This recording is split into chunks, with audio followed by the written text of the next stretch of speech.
We'll move back in time slightly. Earlier in the week, just before your standardized tests. The day after you discuss your plan for the Blue Beast, Lily calls another team meeting.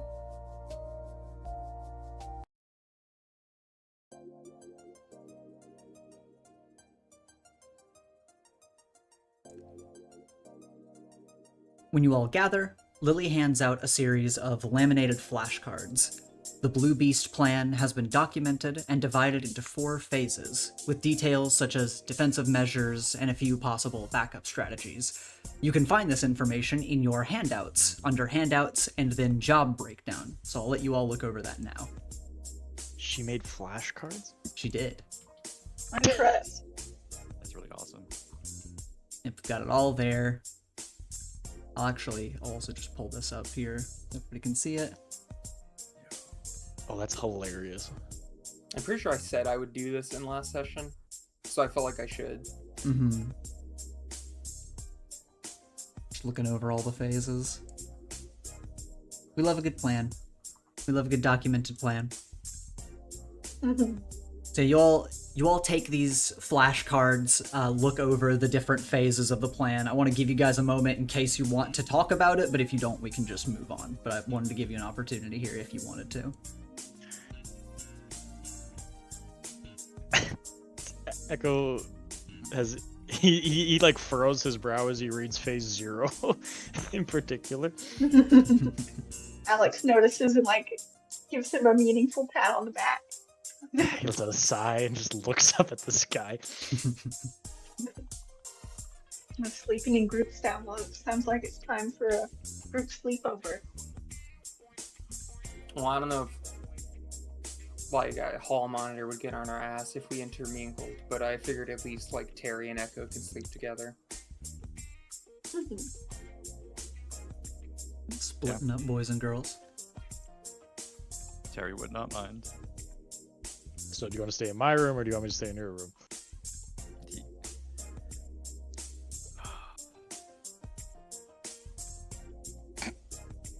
Yeah. He would.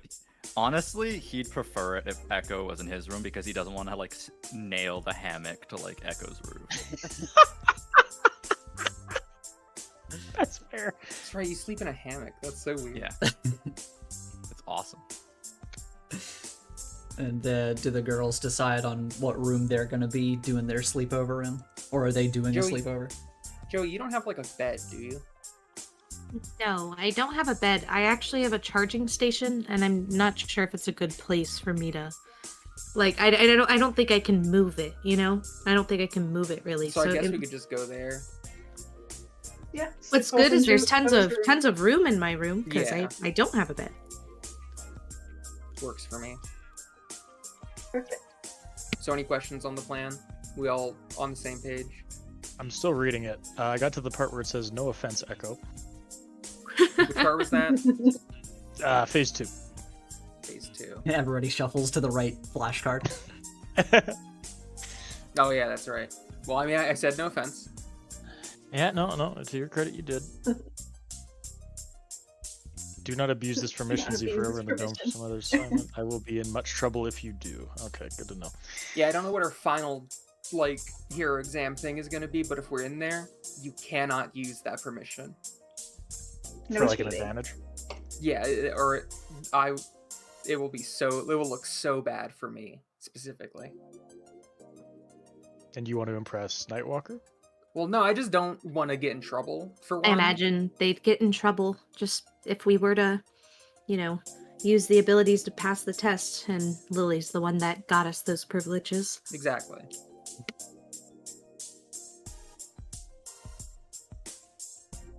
Doesn't work. Nice adaption. Dunkin' lava, yep. I think that this looks great. Very professional. Thank you. Very well I done. love an excuse to laminate something. Makes sense to me. All right.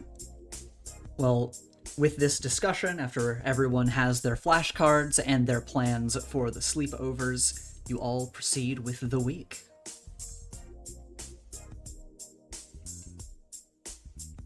We'll zoom out to campus as the next few days pass.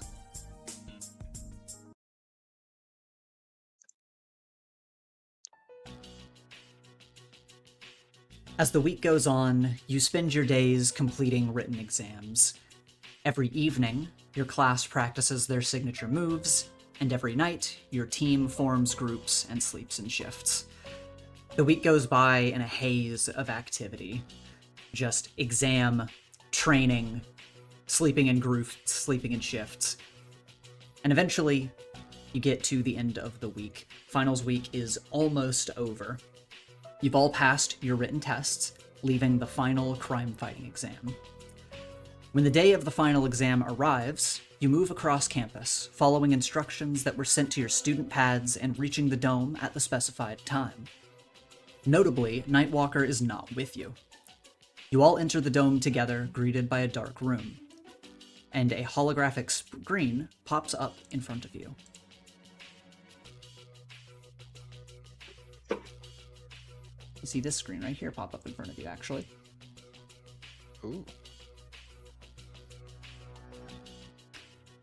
On this screen, well, from this screen, a recording of Nightwalker's voice speaks to you all. Good morning, class. Your mission is as follows. You will be working in pairs, and each team has been given the last known location of a villain. And the screen changes its display. Your top priority is to investigate the area, locate the villain, and acquire the portable drive that they have on them.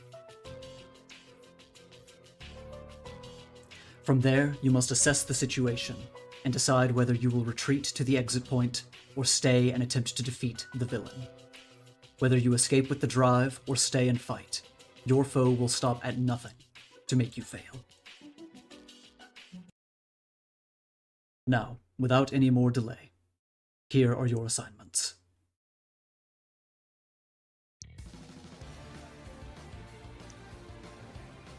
With Team 1, we have Rift Runner and Mosaic versus Hijack. Team 2. Oh my gosh. Wild Style and Thunderstroke versus Golden Fiber. Team 3. Dartling and H2O versus Miss Molten. Team 4. Foxtrot and Night Terror versus Chrysalis. Team 5. Alchemix and Grimrot versus Great Oak.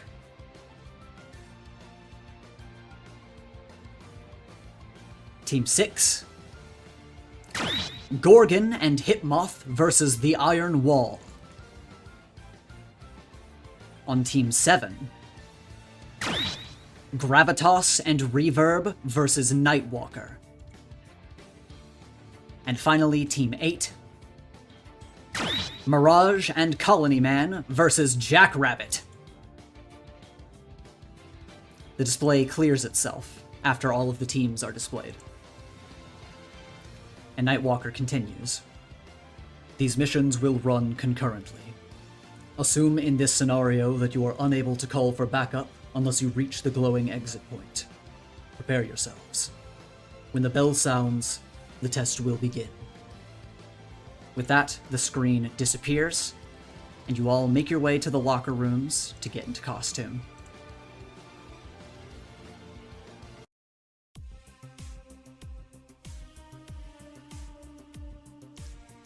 Of course, a little bit of time passes when you all make your way to the locker room, you get dressed, get on your costumes, and you have a little bit of time still before the test starts. You can use this time to talk to your partner, check on other students, etc. But I will go team by team to ask how you guys want to utilize this bit of prep time you have. And the first team we will start with is going to be you two, Foxtrot and Night Terror. How do you want to spend your prep time before the test? Who are we against again? As the screens were going by, you recall that you are going up against Chrysalis.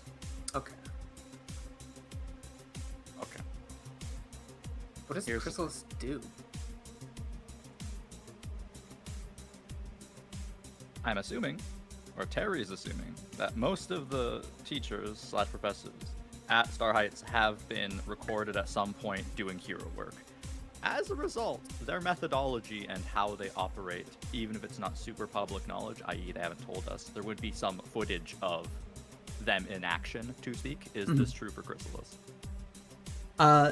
This should be true for most of the heroes here at the Academy. Chrysalis is a more recent teacher, so you're not totally sure how much footage you'll be able to find of her, but you guys can try, for sure. I think that's worth a try. It was in Chrysalis's class that Lawrence summoned the funny things, right? Like Yes. way in the Chemistry. beginning. Mm-hmm. Did Chrysalis do something then?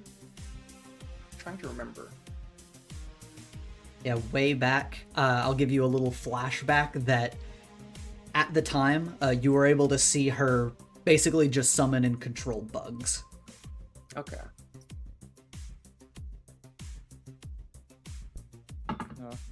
That's a nasty one. Insects, huh? I mean, like bugs have to breathe, right? Actually, not sure. I think it would depend on the bug. I'm not sure if they have lungs. I'm pretty sure they're just small enough that they absorb oxygen through their skin. Well, would your breath also be absorbed through their skin? Potentially. However, if Wait, Huh? sorry, is that why bugs hate smoke so much? Because it's like thick air? potentially, I guess it would be like suffocating them. I guess it makes sense.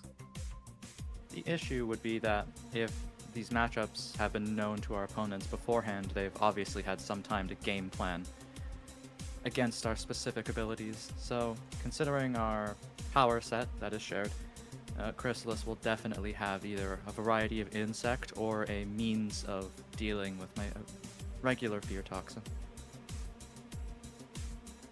Well, here's what I got. I have a grappling hook, and I have smoke bombs. That's kind of my thing now. I've had Interesting. thoughts on like stuff we could do together, but I don't know how effective it'd be against bugs. I've had thoughts about like if I throw down a normal smoke bomb and then you just breathe your smoke behind it, someone might rush in thinking it's normal smoke and not realize till it's too late. But like I don't think bugs would think, so I don't think we'd have to get that crafty with it. Depends on Chrysalis's level of control. My biggest concern would be if they can use bugs to detect, because I'm assuming our general game plan would be I'd distract while you go for close quarters. Yeah, probably. Also, considering, you know, Chrysalis's whole, he kind of just like pantomimes across his entire body, get up. It's not going to be easy to dose them with through breathing, or anything else, mind you. They're pretty new though. I mean, like, True. not to underestimate them, but I feel like if we just hit them hard enough in the mask, eventually maybe it would start to not function as well as a mask. Oh.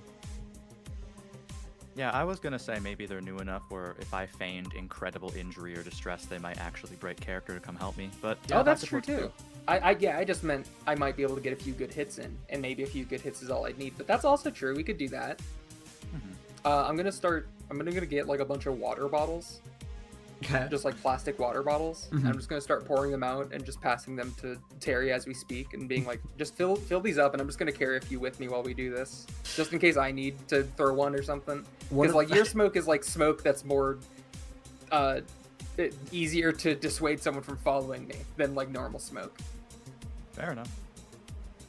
Start breathing into these water bottles, filling them with the blue fear toxin. I think it's funny because it's been applicable every time, but we're making a trend of Lily's signature being, okay, we're gonna put something cool in a water bottle and I'm gonna use it as a weapon. That is true. This is the third time I've done it, and the second time I've done it specifically for Terry's breath. Yeah. It keeps production costs super low. Yeah. $1 Is- a bomb. It's easy. There's no e-waste here at Star Heights Academy. We are very conscious. We just spread microplastics. I think if Wait a we second. spread a lot of smoke between your smoke and my smoke bombs, I bet I could probably get close enough to try to grab the drive, if not knock off her mask. And if we could get the mask off or damaged enough, I think this becomes easy. Assuming they have regular biology, yes. I'd also I guess be that's true. They could be an alien. With their whole get-up again, it wouldn't be completely preposterous to assume they have some sort of thermal vision or other ocular gadgets in their mask. Where are we? This is going to be in the dome, or what? Or Yes. is it just somewhere in the city? Or okay. Yeah, this is going to be in the dome, so you can assume that unique sets will be generated for each of the missions that are happening. If it's thermal vision, I mean, your breath is like hot, isn't it? Because it's coming from your body. At least it's True. like warmer, so it probably like diffuse the visual enough. And I don't know if we can improvise, like set some stuff on fire, might muddy up exactly what heat signatures are us or what are other shit. Indeed. If it's a flammable location, I think that would be a fantastic idea. In the event that it's more of a flat plane, we're gonna have to Yeah, it'll depend on where we find go it. quick.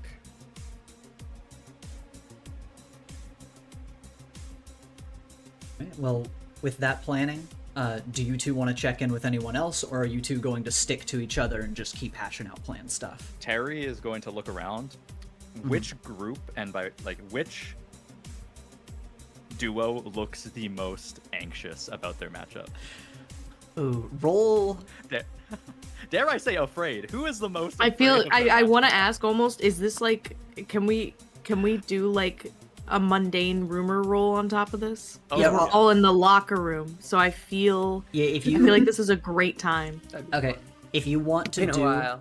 if you want to look around and see who is the most nervous about the test specifically, you can roll to assess the situation, which is superior. If you guys want to do rumor rolls, then that'll be a separate thing, and you can do that as well. Can I call my shot of who I would bet is the most nervous? Okay, sure. Is it not just Olivia and Lawrence? That's a good Because question. I would We'll have imagine to they're look around not and find out. talking to each other. Yeah, Terry's just taking a look around. He's like, who's the most afraid? It's a group project where both members of the group are just planning to like do their own thing and hope it works out. Because like opponents, like there's some fucking grudge matchups right now. There absolutely are. Some of those matchups are fucked up, man. All right, you're looking around. Actually, yeah, everybody that wants to do rumor rolls, roll those as well, so we have all of those. Oh ready. wait, yeah. Uh, I forgot you said they were going to be separate things. I didn't really care about rumor rolls. You want to just strike the 7, then not worry about it. Sure, I'll reroll. Okay. And this time I'll roll poorly. Never mind. Kapow! We are so aware. Okay. Yeah, I'll start with you two. You two have sharp eyes. You are both very good at assessing what is going on around you. We will start with Terry, as you have a 13. You have a full hit on assess. So you get 2 bits of information that I'll give you. So the first thing you asked is what team looks the most nervous. Yeah. All right, let me see. I've got notes for everyone, so I'm looking over everything to tell you what's going on with everything. Okay. Overall, it seems like the nervousness is kind of scattered around the room. You look in the direction of, like, Evan and Danny seems pretty confident. Evan seems a little bit nervous as they're kind of talking to each other. And when you look over at Olivia and Lawrence aren't really talking to each other. Olivia, you get the feeling that she is locked in right now, but Lawrence looks kind of fidgety and nervous, as he usually does, and he keeps glancing over at Olivia, but just like not talking to her because she is like over off to the side, locked in, just like staring at her feet. Okay. And you get a Terry's just looking second. for that. Yeah, So you- I'm gonna abstain from that Okay. second question because Terry was just looking for one thing. Firstly, when I said there's grudge matches, Great Oak versus Olivia is fucked up for Great Oak. I'm gonna say this right now. That is fucked That's up. crazy. However, could Great kill Oak's him. Great Oak's the only teacher I think that could safely fight Olivia. On the other hand, she's a grudge matchup against all organic matter. Fuck Very her. true. But I just think Uh, it's actually fucked up because I feel like she could kill him without realizing she's killing him if it was just like, oh, this area is really overgrown with trees.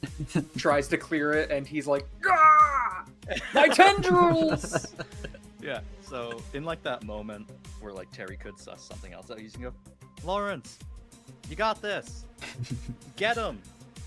I'll show over here that you call over to Lawrence, and he like jitters a little bit and looks over at you, and when you give the support, he just kind of gives an uneasy smile and gives you a thumbs up, and then just goes back to like wringing his hands together.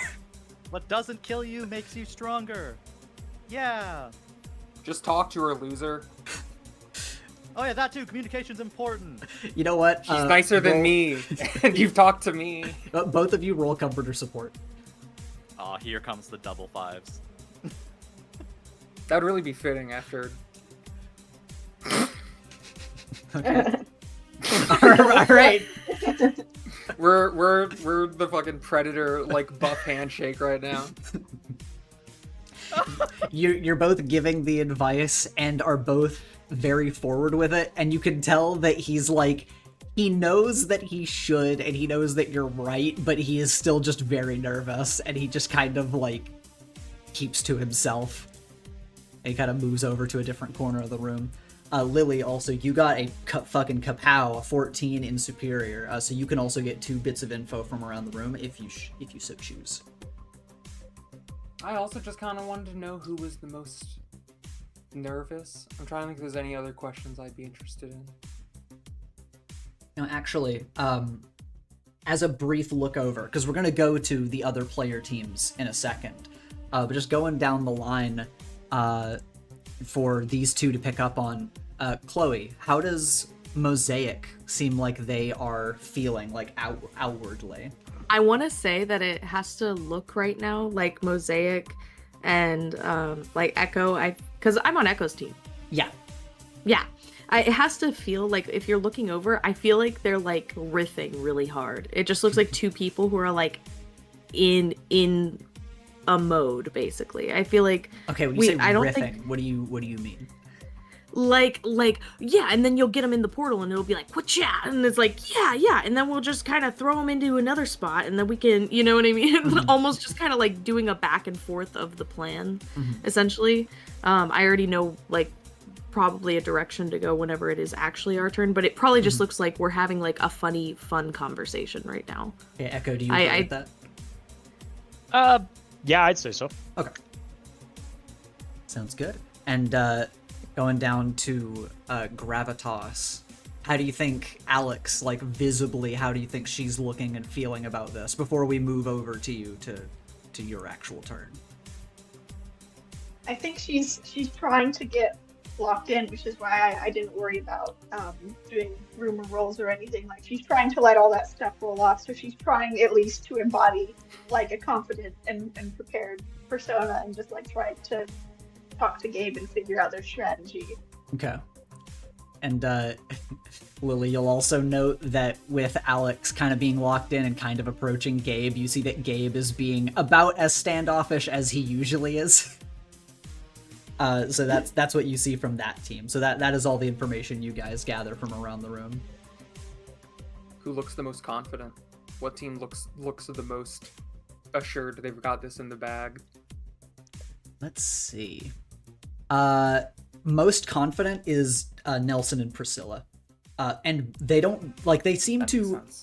they seem to have talked to each other a little bit, and now they are both just hyping themselves up. Like, it's almost like they were both like, we kind of know what to do. They're both very experienced, and they both have the power to multiply, and they're going up against Mr. Thimble, who can also do that, so it seems like they're just, like, getting ready to go to war. It will just be a bloodbath. Oh, that's the other like spite like grudge matchup. And they're gonna die. Mr. Thimble's gonna like tear them apart viscerally like a chimpanzee on the TV set. Yeah, I mean that guy's clearly evil. It's so I'd be terrified. All right. If you guys don't have anything else, we'll move on to the next team. And of course, the next team that we are going to check on, we're moving over to Mosaic and Rift Runner. Okay. Joey's kind of shaking their arms, kind of like shaking it out, kind of. We have to put everything just to the side for a second. Obviously, we stick to the original plan. Kind of like shakes laminated card before putting it like away in a compartment. But this is so important. And we don't usually get paired up for stuff. I feel like it's a big deal that we're getting to work together right now. Echo's like adjusting his gauntlet. He's like, "Are you nervous or?" I'm nervous and excited. Honestly, I think we've got this in the bag. Do you know anything about him at all? Honestly, not like in terms of fighting style, but I mean, he's got those huge arm things, kind of flails her arms up. Make the shapes. Yeah. I'll make the shapes basically and kind of like whip them around for a second. Can I do a superior roll in terms of like what I remember about Hijack, if there's anything like videos, things like that? Yes, you can. Do your research on your opponent. Yeah. Ooh. I'm not good at that. Echo, do you want to help? Yeah, I'll help. As I like lean back, and I was like,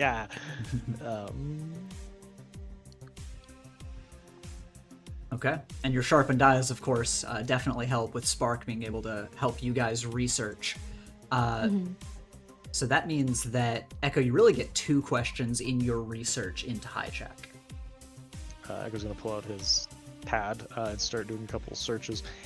Is there anything online that I could find? Yeah, when you look online, you see that his hero history is that really the most work that he did was back in the day as Foresight's sidekick. They worked together on a lot of jobs. It was mostly investigation and recon missions, and they did a lot of work abroad, but a lot of underground work as well. Is there like a tab where I hit a drop-down box and it shows his powers? Is that your next question? Yeah. Yeah, you're looking up, you're trying to find what his powers are, what his sort of fighting style is. It's pretty clear to you that his specialty is in technology, which rings familiar to both of you. But his signature are those tendrils that he uses, and his signature ability is to literally hijack technology and take control of it. Oh. No. Echo says he looks to... What? Sorry. What is it? What? He just kind of shows her the pad. Oh. Okay. And that coupled with, having a lot of recon. Okay, so it seems like what we need to do is go completely stealthy in the beginning. Maybe I can multiply myself just a little bit, like how I did whenever at the last one. I was paired up with Priscilla then, but I was able to essentially make these holograms of myself to distract. Maybe if we can psych him out in the beginning, we can rush him. As you say that, Echo kind of reaches under his poncho and he throws out a little disc as a hologram of him shows up, and they both kind of point to one another. They do like the Spider-Man meme. Okay, I like this. So maybe we can psych him out so he thinks he's got us, and then we get hit. We could do that. Both of the Echoes cross their arms and tilt their heads as they seem to like think. So we could also approach him in the other realm too as well,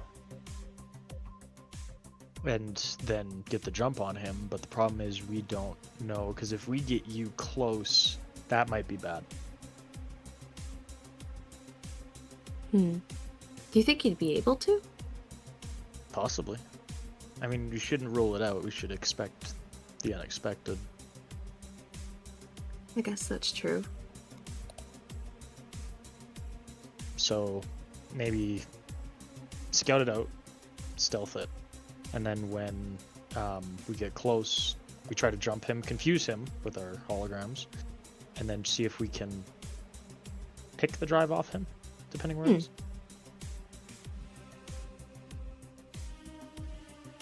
I like that plan. Okay. What we could do is get close and try to pick it off him first, and if that goes sideways, then engage. I wonder too if it would be helpful for me to not be this size. Like if being smaller in the beginning might be good. Like Just for RC stealth's car sake. small? I mean, I can. What do you think is right? Maybe RC car small?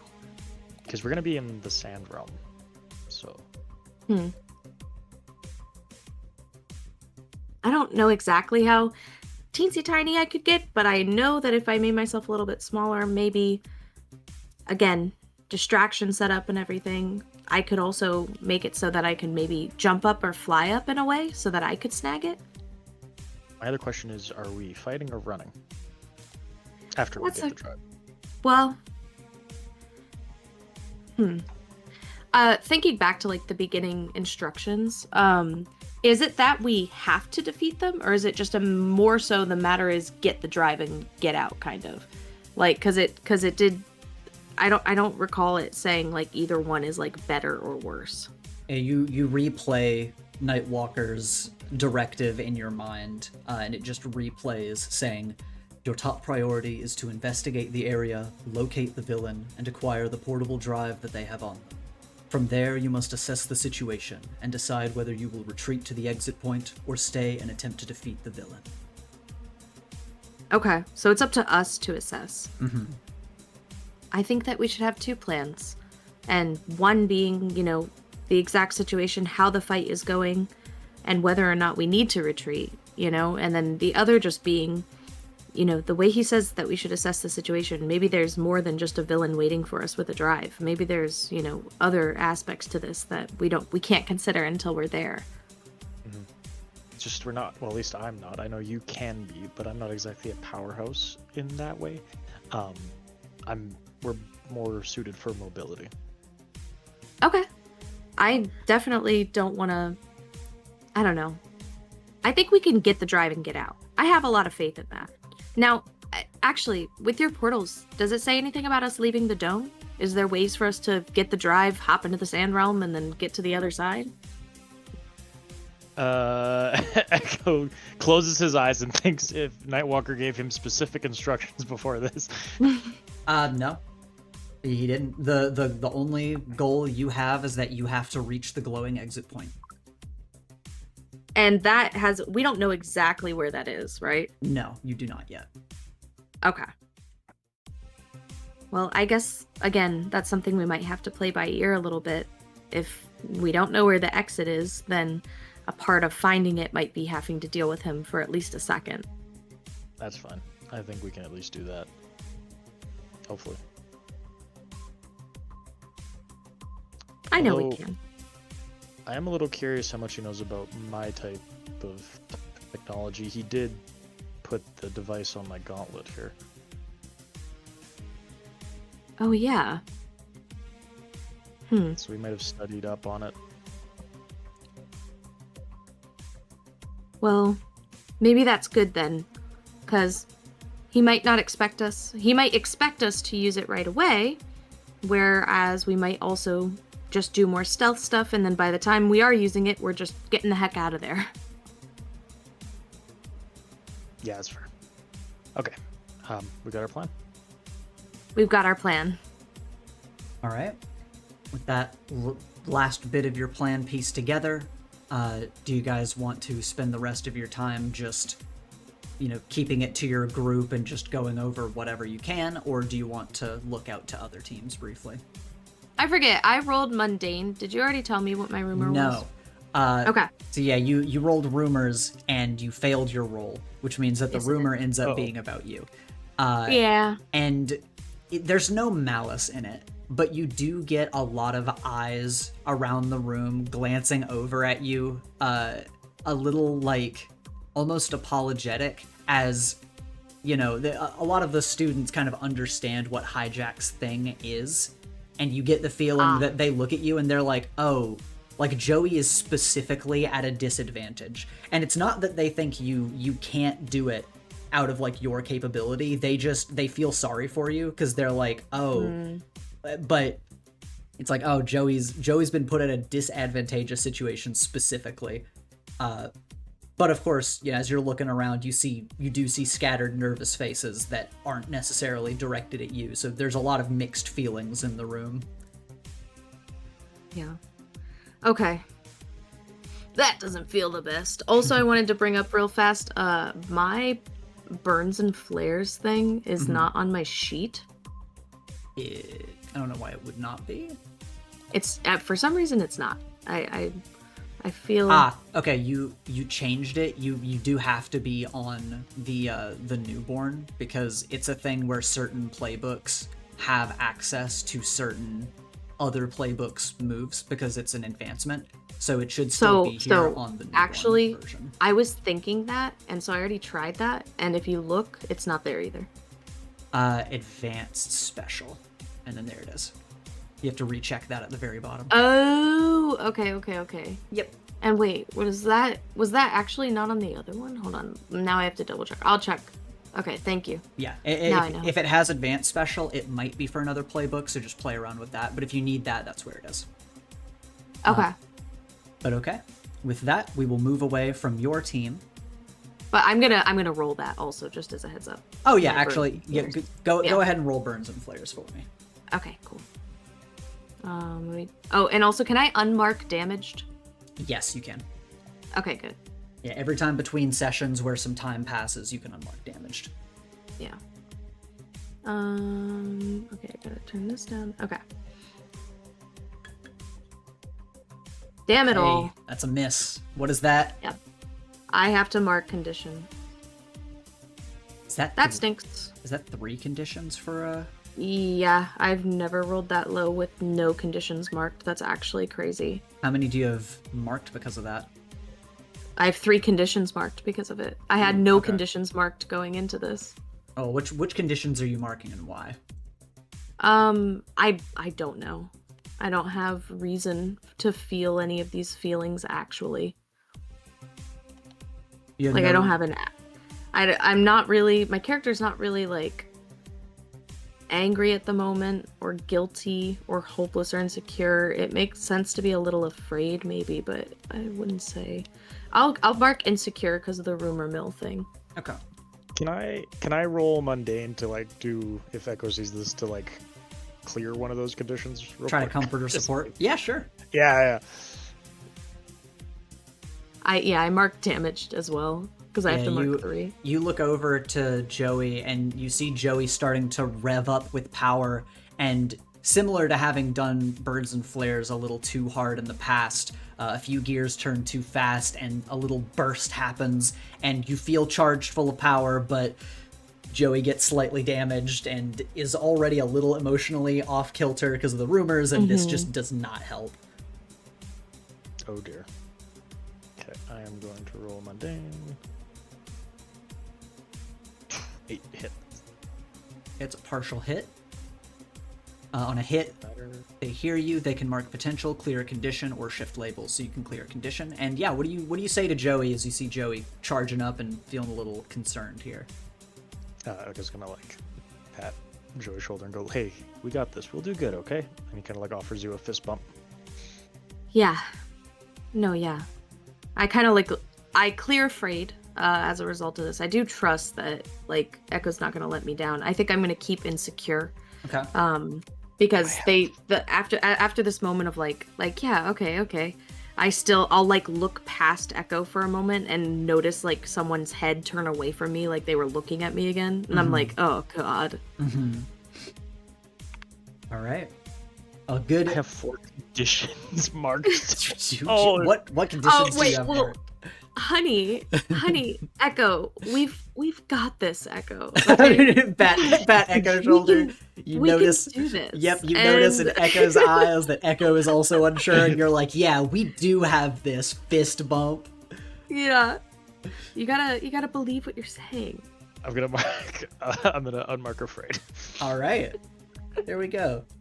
Honestly, remembering to you did your burns and flares before battle. You both healed each other a little bit. Yeah. Good prep work.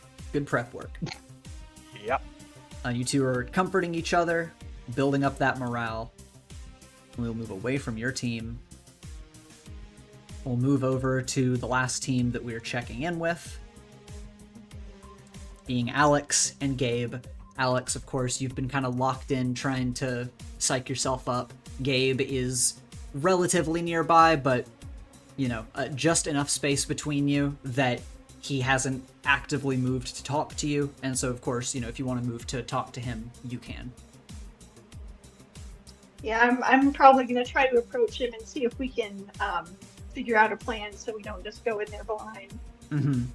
Yeah, what do you say as you walk up to him? Hey Gabe, we should probably think of how we're going to approach this. Do you have any ideas? Honestly, I don't think we need to strategize very much for this. I think this will be pretty straightforward. Remind me, out of character, what powers have we seen Nightwalker do? You have seen Nightwalker throw hands very elegantly, and you have seen him move very quickly, but Nightwalker has always been a mystery to you. Yeah, because I kind of feel like he's got something hiding. Like we've got two of the most powerful people in the class to fight Nightwalker. He might have something up his sleeve. Yeah. So hearing Gabe say, I don't think we need to strategize, I think this will be pretty straightforward. It might ring a little odd to you. Yeah. Even so, I think I would feel better if we had a plan. And Gabe, he he can affect like molecules and stuff like that. What's his exact power again? You remember that he has vibration powers, basically, and everything Vibration that powers. entails. And when you had said, regardless of that, I feel like it'd be good if we had a plan. Gabe, he doesn't seem to be like shooting you down, but just saying matter-of-factly for himself that he says, we're both pretty familiar with how the other person fights, given our prior experience. You and I both know that we are one-hit fighters. If we hit our opponent hard enough, they go down, they can't fight back. So if either one of us can land a solid hit, the fight should be over. That's why I think this will be simple. Okay. I guess whoever hits him first will try and snag the drive. You say that, and Gabe sits there for a second and says, I'll make sure that it's me that hits him first. Alex she gets competitive with that. She's like, we'll see about that. Okay, do you not continue talking with him now? I want to I'm thinking about rolling for burn, but I still have 4 conditions, so on the off chance that if you fail and have to mark stuff, it is okay, because how burns and flares work is that you have to mark conditions, and if you max out your conditions, that is for the current scene. So we'll find a way to make it work narratively, because you'll be in a different scene when that happens. Because I wanna be ready in case I need to pull out some big moves. Mm-hmm. Let's see what happens. A full hit. Full hit. Okay, so that gives me 3 burn. Perfect. I'll take it. All right, and no conditions. Yeah, see, you gotta be brave. So you start charging up with power as pressure washes over the entire room, and everyone else. You can feel when Alex starts powering up, and you're like, okay, all right, she's getting ready. Everyone in the room can feel it. And Alex, of course. +2. You charge up. Gabe, also just seems to be readying himself.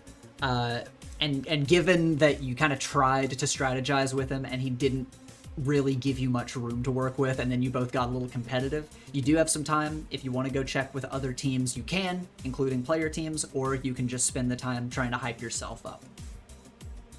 I'm trying to hype myself up. I'm trying to stay locked in so that I don't have any collateral damage with my powers this time.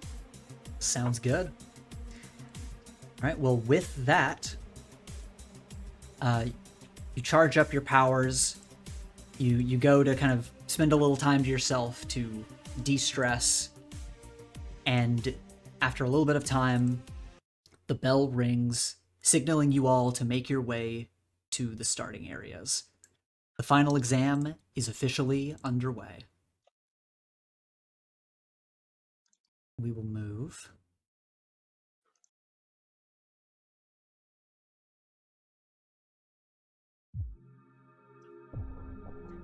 here first, at the bottom of the map.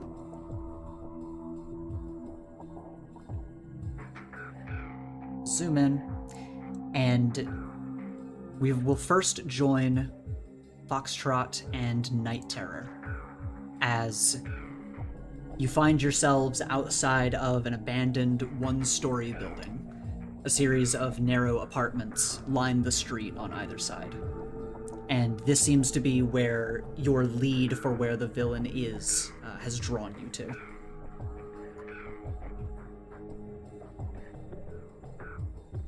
You said it's one story? Yes. Is there roof access? There is like, roof if access. we were on the roof, could we go down? Oh, if you were on the roof, the most you might get is like a ventilation thing you could fall into, but it's not like there's a door leading into, because it's one story. But there is like a flat roof up there.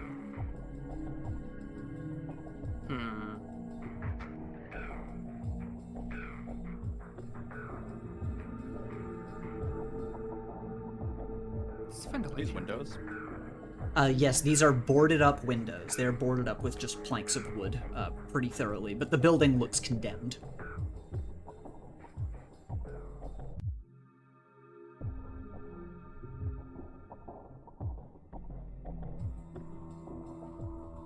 If there's like vent systems on the top, you could just breathe into it, and we could like try and flush them out. Because if bugs breathe through their skin, if we flooded the place enough, that would affect the bugs even if she's breathing fine. Would that be It like? also might help not to go through the front door. I'm assuming on top of the bugs, they have decent knowledge of booby traps and like. I'd rather not step on something or get hit with a big log. Yeah, we can at least see how big the vent is too. Because if we could drop in through there, that would be ideal. Other than like a front door. Mm-hmm. Yeah, you guys can zip up to the roof and walk around the flat surface up there, and when you get up there, you do see, like the classic white box ACs, and then like a big hooded vent thing that leads to pretty small vent passageways. You at least have access to it, but you do think it's a little too small for you to crawl into.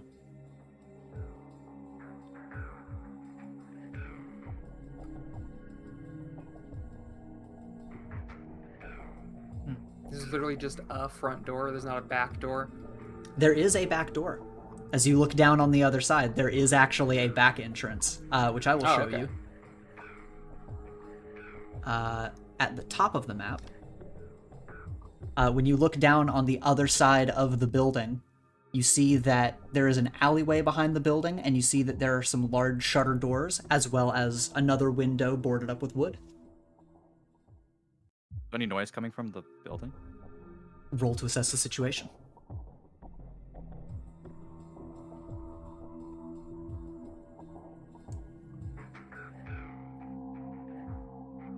Right, that is a 7. You get 1. As you are listening, you don't hear any noise from the building at all. Like, you don't hear footsteps, people moving, nothing. It is silent.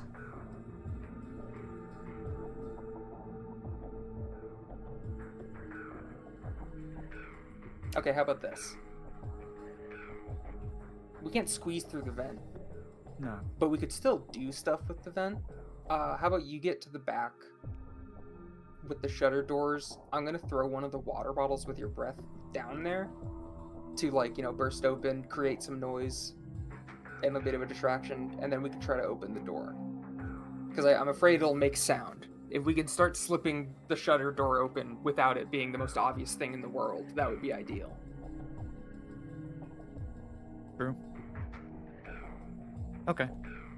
So Terry's gonna make his way over to the other side. All right, you can both move yourselves up there. Well, I'm on the roof. Yeah. Technically. Of course, whenever you want to go down, you can move yourselves to this side of the map. I'll zip up here, but I'm on the roof. Mm-hmm. And I We'll just. You said it's like a hooded, vent. Yes. But it's not big enough for us to get down. Lily, I guess, would comm with Terry and be count down from 3 before she does it, and then would go to kick in the vent and then throw the bottle with its cap loosened down. Mm-hmm. Like you're kind of like the loud ass noise of her kicking a vent cover down a vent shaft and then following it up with the bottle. All right, yeah, you throw it in there. You hear it through the aluminum vents down. You hear it drop into one of the rooms below, and the kicking open of the vent on the roof, of course, very loud. All of this very loose old metal is very noisy. Terry, as you drop down back here, when Lily does this, do you open up the garage door at the same time, or are you waiting for Lily to jump down to join you? Jacob, the plan was to do that and then open the door at the same time so those sound masks, yeah? Yeah. Yeah, so Terry would just... However, he's not gonna, is this one of those things where, you have to, lift up from the center? Because if possible, Terry does not like opening doors in situations like this and being directly where people expect you to be. Okay, wait. Bad That's actually practice. so true. If that's how the door works, could Lily have given him her grappling gun and just set it up so that, he'll just have to retract it, it's already wedged there to start pulling it up? He could just be on the roof pulling it up? Yeah, you're grappling the handle and then pulling it up with you? Yeah. Yeah, you can do that. That's fun. Okay. All right. And yeah, you grapple down, you pull up the garage door. It is old, it's not locked. It is very slightly cracked open, so you are able to just yank back with a little bit of give, and that garage door opens, which of course on the roof you can't see inside yet, but it is open. Okay. We drop down on either side. Yep. All right. Lay on our tummies, get a little peek. Mm-hmm. Right. You roll, and roll to... We use directly engage for stealth, so let's see how stealthy you're being. Roll to directly engage a threat. 9. Okay. Terry, as you drop down, you're pretty stealthy. You're keeping around the corner. Lily, do you want to flavor what might give you away here stealth-wise? Do you have anything? I lay down on my hip that has the grappling gun, so it just makes it misfire and it hits the wall. Okay. It clatters, hits the wall, and you're like, oh shit, but you do manage to look inside with Terry all the same. And this is what you see inside. The room looks like a loading bay of some kind. There is debris, and there are large, weird threads coming down from the ceiling towards the floor in a few corners of the room. And you don't see your water bottle in here. It seems like it has dropped in another room. But this room is empty. Oh, is that just another window? Yeah, it's another big boarded up part of the wall. It's it connects to an alleyway that's just right nearby. There are a lot of bugs that don't like light, right? Do you think it's boarded up just to block vision, or do you think some her bugs maybe wouldn't appreciate bright light? I'd say both.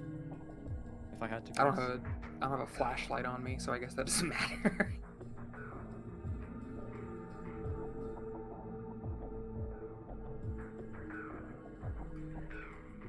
There's doors over there, and there's a door over here. Trap zone. This does feel like a trap zone. Can I assess the room? Yes, you can. Terry would also use night vision, supplied by Ecotech, and also, like, he'd mostly want to check the ceiling, because you always look up. Mm-hmm. Go for it. All right. You both get one question. We'll start with Lily, since Lily rolled first. What are you looking for? What do you want to try to see? I'll look specifically at the funny... Actually, no, I'll do something else for that. I'll just look for... If Terry's looking at the roof, I'll look along the ground, see if there's any... I don't know, traps, any tripwires, any spider silk tripwires. Yeah, you're looking around the floor, and you don't see anything like that, but you do notice near this floor grate that there is a very, very small, you see it from far away, your vision enhances for a second, but you're able to see a bug crawl down into that vent, almost as if crawling out of sight from you. Okay. And Terry, you're looking up at the roof? Yeah. Yeah, you're using night vision, you're looking into a dark room, the only light source being what's coming in from this garage door, and you're looking around all of these large threads towards the ceiling, and you do see that scurrying into corners of the room where you see threads are pretty large spiders. And they are just sitting up in the darkest corners of the room, looking towards the light source. Okay. Terry's gonna step back, and go and open the other door. Okay. He's gonna be here. And you see Terry move around. He starts opening up this garage door, bringing more light into the room. And yeah, the spiders are still in the two left corners of the room, up by the ceiling. Now, do you leave both garage doors open, or do you close the one that you're by before? Oh no, he wants to leave them both open. Okay. Just And did we open it fully, or are we just cracking it? That's up to you. I think if we did if it we're with the going grappling... Yeah, if we did it with the grappling hook, then I feel like there probably wasn't a lot of control of, like, how far you open it. So we probably opened that one fully. Okay. Yeah, Terry wants to open them both fully. He wants as much light as possible. Okay. Okay, we have spiders in the corners on the left here. Did you see anything? Saw something crawl into the vent. Did it look spider-like, God? No, it did not look spider-like. It looked like an ant. Okay. I want to roll something funny. Okay. I'm gonna lighten this room now. That scared me. I'm gonna roll the I read the files. Okay. And reason it is because you said there isn't a lot of footage of Chrysalis specifically because she's new. Mm-hmm. But like Lily, before we got in here, would have like, Googled, looked up as much as she could, and then would have been like, controlling bugs or having some kind of a pact with bugs. She's probably not the first superhero to ever do that. Mm-hmm. Like so she would just look up other people that have done that and just try to see if there's any commonality of like what bugs do these people gravitate towards. Mm-hmm. Like what bugs have proven What's the bug combat meta? effective. Yeah, what's the meta? So she'll try to use that. Okay. Yippee! Full hit. Okay, so full hit on I read the files, because this is a move we don't get to use a lot because it's new. So what does this do for you? On a hit, tell the team one important detail you've learned from your studies, which I suppose in this case would be there's a solidified bug meta. Yeah. And then the GM will tell you what, if anything, seems different from what you remember. On a 10+, ask the GM a follow-up question. They will answer it honestly. Okay. So yeah, as you are looking into this bug meta, because there are a lot of villains that use bugs. There aren't a whole lot of heroes that use bugs. They exist, but they're not nearly as common as the villains. There are a lot of villains that have been themed after specific bugs, and so because of that, they have been ranked according to how useful they actually, like, their bugs are. So it seems like having a wide range of insects you can use is way better than having a specific niche. Also, of course, There are many types of very, very dangerous ants. They're very small, they're very mobile, they're surprisingly strong, and some of their bites can be incredibly dangerous, if not lethal, depending on who uses them. And flying insects, of course, are very widely used. Being just the more mobile they are, the smaller they are, and the more dangerous a single contact with that bug is, the worse it is. The worst has been this type of insect that is almost, not like microscopic literally, but very, very small, impossible to see by the naked eye, that when it makes contact with your skin, it basically starts the necrosis process, and it spreads like a fungus along your skin. That is one of the most dangerous insect types that you have seen. That's no good. And if I get a follow-up question, then if there's been a lot of villains, I feel like, spider theming is probably common. Does she recognize these spiders as one of the ones that have been used? These large spiders, they don't seem specifically familiar. You do know that there have been spider-themed villains and villainesses in the past, like the kind of like Spider Queen motif, and large spiders are pretty common. They are surprisingly strong. Their spider thread is almost like iron wire when it wraps around you. And of course, depending on the breed, some of them have poisonous bites, some of them not nearly as dangerous. But these spiders specifically don't look poisonous. Well, good news, these don't look poisonous. That's good. Non-lethal is appreciated from our professors here at Star Heights. I wouldn't put it past them. Honestly, neither would I. Alright, so to get to that door, it seems like we'd have to walk by the spider corners, which doesn't seem ideal. Yeah, I'd prefer to avoid that. So we thinking this door? Yeah. Alright. I guess look out for ants. They can be pretty bad, and there's also microscopic bugs. Not literally microscopic, but, if they get on us, that could also start rotting our skin. But I also don't know how we'd prevent that, so hopefully Chrysalis kept the skin rotting bugs at home today. Alright, you guys make your way over to that door. I sneak. Sneaky sneak. Once again, just roll to directly engage for me. Terry, you don't have to roll again, but I'm giving Lily a second chance at recouping her stealth. Damn. Oh, damn. Thank God. There you go. Yeah, after the sudden noise before and the opening of another garage door, light fills the room. The bugs that you did notice seem to be staying away from you in the back corners near the ceiling.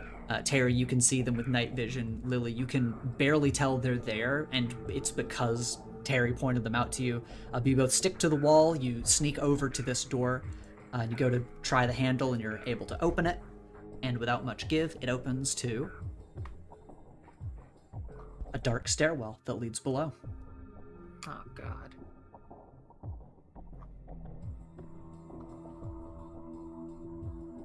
So she's probably down there, isn't she? It would make sense. But it's also a bold move against someone who uses gas as a main transmitter. That's true.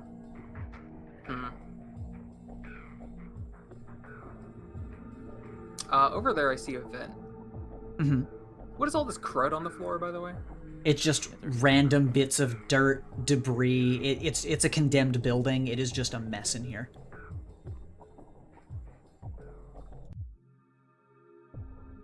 You think if I use my grappling hook to rip off the vent cover and then alley-oop another bottle, you think you think that would work? It'd be worth a try, especially if there's something inside there. Or if it just leads downstairs? Because I mean, if it's a vent in the floor, I would think it has a better chance of affecting downstairs. Fumigation is a way to get rid of bugs. Here, you get on the other side of this door, and if, as I'm trying this, if bugs start making a rush for us, we just close the door.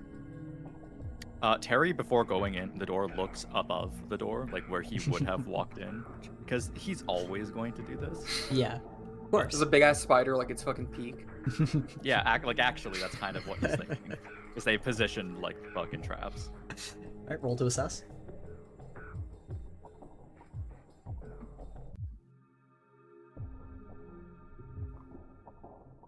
Hey, you look inside. You have night vision. You look inside. You look at the ceiling above the door. You don't see anything. The room looks clear. You see, I had very good perception because I looked up, and they don't do that. Walks in. You step in. You're fine. Okay, that would have been so funny if you got yoinked. Because Lily's Like, looking at the vent, so light. it's just like camera angle. She just What? doesn't see as he gets yoinked. Yeah. She'll like stand here and try to aim the grappling hook to rip off the vent from here. Okay. Roll. This is an interesting one. So you're using a grappling hook. Because it's unleash your powers is reshape your environment. You're not like being a freak. Yeah, but I mean we've talked about it before that like there's if we really look at freak and go you have to do something freakish to use freak. Yeah, then it kind like of I'll literally never use it again. That makes yeah. Okay. Roll to unleash your powers, reshape your environment to open up the vent with a pinpoint accurate grappling hook shot. Yippee. And you did very good. Yeah, does exactly what you want. You shoot the grappling hook, you latch into it perfectly. It is like, it has the screws on either side, but they're a little bit loose and just kind of old, so you feel like with one good tug, you can yank it off. I give the one good tug. All right. You yank off the vent, and do you yank it off, wait, and then throw, or do you yank it off and immediately throw? I mean, probably wait, just as a byproduct of she would yank it off and then detach the vent lid and put her grappling hook back in her holster. Okay. Like, not like intentionally wait, but I just think she wouldn't be in a rush, so Yeah. she would... Makes sense. You yank it back, you're taking the vent cover off and switching gear, and when you look up, you do see a swarm of insects fly up out of the vent and in your direction. Okay. I'll try to fadeaway jumper the bottle as I go through the door. Okay, once again, let's unleash your powers to throw your bottle over into the vent hole. See how accurate you are with that. Yay! Okay, once again, pinpoint accurate as you are like shadow stepping into the doorway with Terry. You're throwing the bottle across the room into that corner. You swish, perfect accuracy. The bottle goes down. You hear the hissing of smoke from it as it clatters down the vent, and it does go below your feet. You hear it clatter through the vents, and you close the door behind you as this swarm comes towards you. All right. Terry would have been ready to close it the moment Lily got through. You both step in, you slam the door shut, and you hear the chorus of buzzing outside. This place is old. The doors are, not super secure or anything. So do you guys immediately start moving down? You know that there are some creases. It's not perfectly airtight. Oh, okay. I thought you were meaning like the bugs are gonna be able to break No, through. they're gonna punch the door down. Yeah, Or yeah. so If there are violent- like little creases, doors are then we should violently move. shaking like it's being punched. Let us in! They formed into a fist shape in midair. All right, you guys move down? Yeah, I think we probably should. Okay. Then as you guys move down to the basement, hurrying but staying soft on your feet to try to make as little noise as possible, we're going to move to our next group. We will move to Rift Runner and Mosaic. The Bering Sea. The To Bering the Suez Sea. Canal. Okay. You Let's want a make our way boat? here. Yeah, as we join you two, first of all, are you approaching, like, with your vehicles? Are you approaching from another dimension? How do you want to start this? as you approach I the think ship. the portal approach is actually good, just because we talked about being stealthy. So if we know this is our starting location, and that's if we can like enter in through a portal, I feel like that'd be a good start. So I feel like us on our vehicles like riding up, I feel like would be like funny, to be quite honest. I don't know. Yeah, I need assume my this bike. is it's a big barge, but just the idea of like riding up like yeah, like, just speedboats pulling alongside up. the big barge. Yeah, exactly. Yeah, you guys are in the other dimension. Now, Echo, I do want to ask, the reason why I asked is because I want to know if you're going to try to be using your vehicle during this or not. Do you have your vehicle for this test? Yes. You do? Okay. So you're both in vehicle form, but you're in the other dimension. You're riding closer, and Do you want to know what dimension? Yes, I assume desert dimension, but which dimension are you in? Death dimension. Are you being for real? What? No, I'm not. Okay. What is scary? Jesus Christ. I was like, Just I was like, immediately are you in sure? danger. Because if you want to, I'll let you. But Ethan looking to the big red button on his right. so what realm are you in? Megea. Megea? Okay. You guys are going along the sandy dunes, and your lead has brought you to a large cargo ship. It is a ways off the docks of the city nearby, but apparently the villain you're hunting is somewhere aboard this ship that is lined with rows and rows of shipping crates. Okay. I guess okay, here's a question for you. If we're coming in from the Sand Realm, and I can see the ship, is the ship from what we're at, like our height, is it above us or below us? You are at water level, so I'll actually, you guys are down here initially. Okay. Okay. We're not at the top. All right. Can we do some reconnaissance to see if we can find him? Yeah, we can do that. I mean, if she says you can, then who am I to say no? Yes, you can. You can roll to assess and ask some questions. Chloe, the new part-time DM. I thought you were genuinely asking Joey if we could do reconnaissance, and I was like, I mean, yeah, Yeah. sure. Oh, sorry. I'd hope so.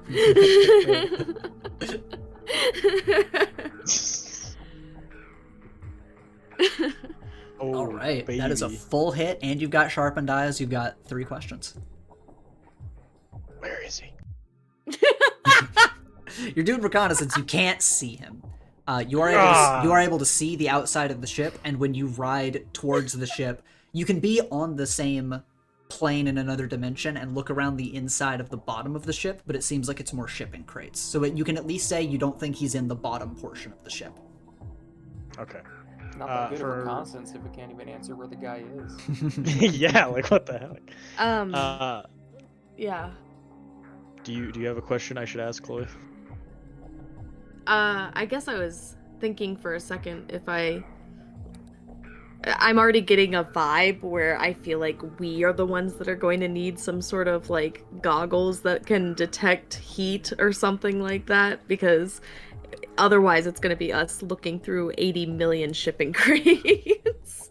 Like, I feel like we need some sort of x-ray something, or you know what I mean? We need a gadget here. No, this guy has an ego, I bet you, because he's ex-psychic. So you know where I'm gonna check? Ethan, is he in the fuck, what's it called? I'm forgetting ship terms.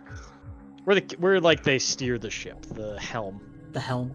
The helm. You're looking around. You find where the captain's not captain's quarters, but like the place where you steer the ship. I have it written down somewhere else. But you do spot that area. It is in the central tower of this ship, and you do note some frequency disturbance in that area. Damn, I'm good. You say that out loud, and Joey hears you. Echo kind of points up, and he goes, "I think he might be in the captain's, or the helm." Oh, like the front part. Well, gosh, I hope so. I don't want to have to look through all these crates. That's where they steer the ship, right? I mean, yeah. All right, I feel let's like just go. that makes sense. Why do you think that he's in there, though? I just got a hunch. I want to Close. say, as we're like stealthily kind of walking, I'm like having little moments where if any of the shipping crates have like gaps in them or anything, I'm just like peeking in all of those gaps as we walk by them, because I'm like, what the heck? There's so many. You're actually, because you guys are in another dimension on this level, you do see shipping crates inside the bottom of the ship here, because you do still have to make your way onto the ship and into the tower from here. Okay. But as you guys are moving around, and Echo's on his vehicle, so I assume you're like kind of skidding around on the sand a little bit. It's a big ship. But you actually, as you're looking around, not only are the shipping crates down here empty, but some of them look like they're rendered with like less polygons, like as if you're not supposed to be seeing this area, but they made it just because they thought you might be looking down here. That's hilarious. That's great. Oh, nice. Maybe we can just kind of go until the rendering gets really good.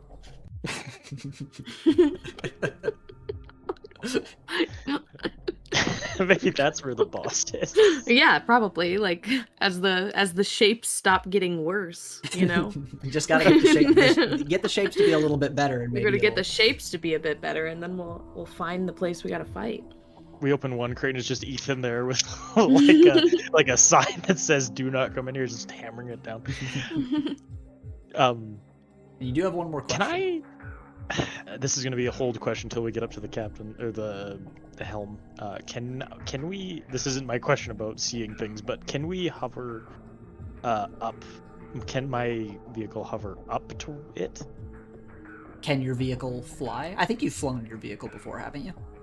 Yeah, I have. I'm just making sure that is like Yeah. that is. Then you can hover upwards. Of course, Joey has experience flying as well, so that should not be hard for either of you to rise up towards the tower. Okay. Soar higher. Yeah, man.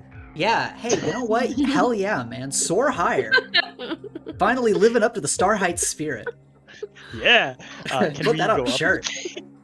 Can we go up to the helm, please? Yeah, I'm I'm going. I think that's a good place to be, because even if it's not where they are, I think it's a good place to like get our bearings instead of just Check in around a and all that. maze of shipping crates. Yeah, you guys will rise up and find your way to the interior, to the captain's quarters.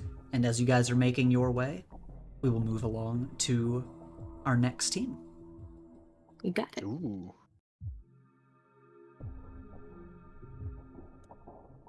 As now we find ourselves in a dark underground parking garage, and we move over to Alex. As Alex, you are alongside Gabe. You're searching through these underground parking spaces. The lighting is dim, and it is eerily quiet in here. How do you want to approach the situation?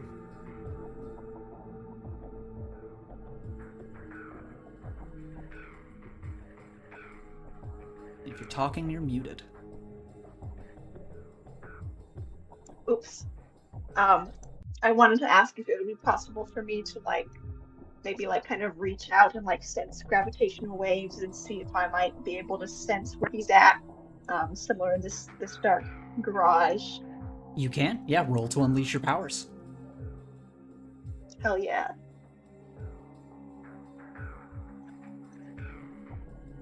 Alright.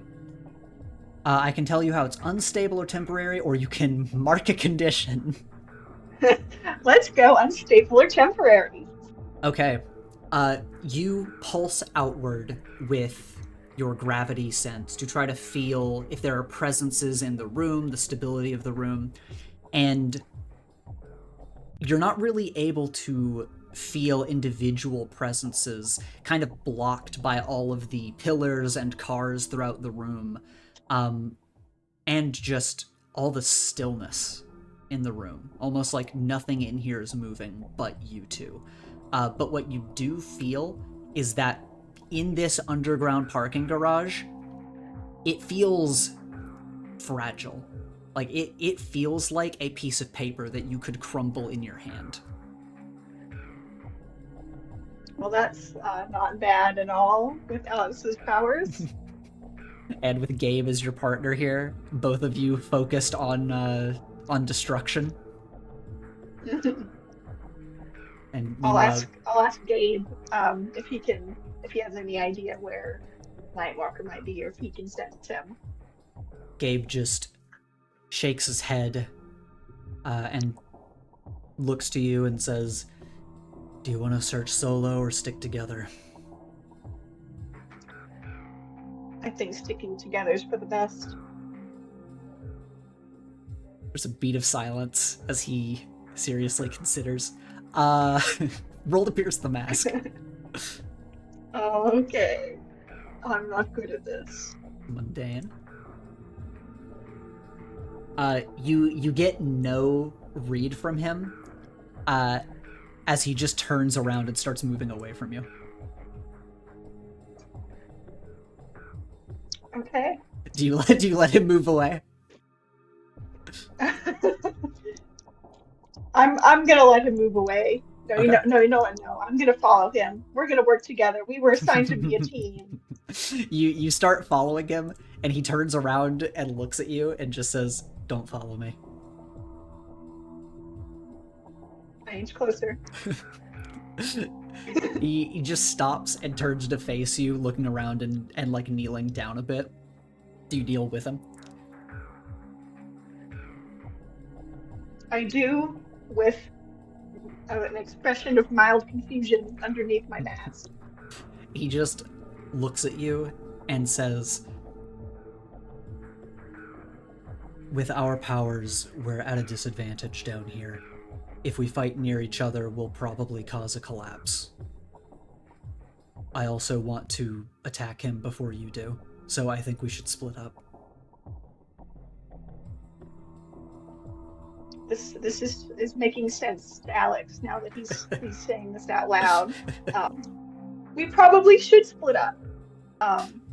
Do we have communication still? Are we able to communicate with each other? You do, yeah. Okay. So we can split up. He just nods and says, "I'll let you know if I get into trouble." Same here. And with that, he's going to, kind of sneakily start walking away. He does stand up a little bit more. It doesn't look like he's being sneaky, but as he moves away, you don't hear any sound coming from him, as you assume he's probably controlling the vibrations coming off of his body. And he disappears around a corner. Well, around a pillar, rather, into the darkness.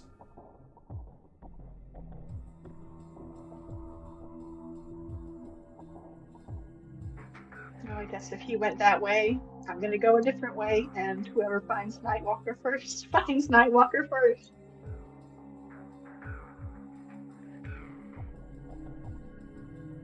Yeah, you start walking down the way, and you notice something ahead of you.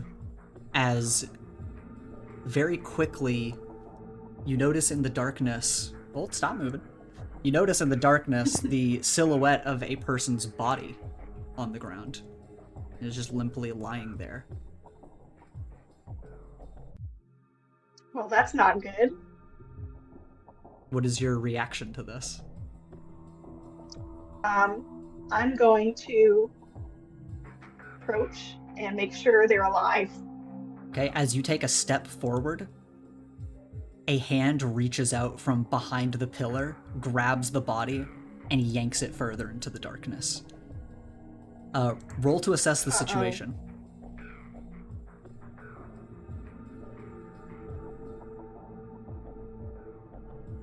Yeah, it is dark down here. You cannot see anything, but you think you feel movement nearby. I call out, "Hello? And Anyone there?" as you call out and your voice echoes in the dark, we'll move back to our first team.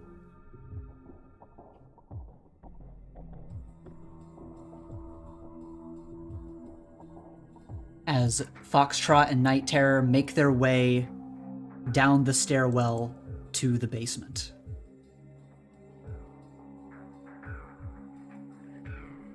I stood up for literally like 2 minutes, and you brought me here.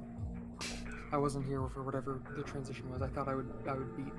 I was like confident I'd get back before I was needed. So Oh no, yeah, we just got here. Yeah, we just Oh, got okay. here. We just got here. Kind of. All that's happened is that you guys have moved into the stairwell and you're going down to the basement. Well, it looks like I made a fool of myself for nothing. Never admit weakness. It's true. We're perfect. We never make mistakes. Is there just a vending machine here?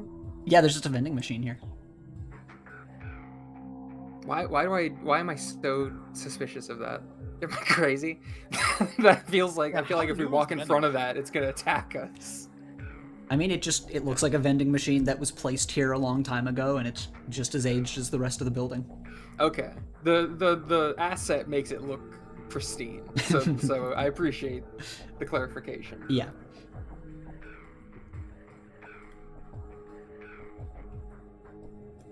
I just threw the bottle down.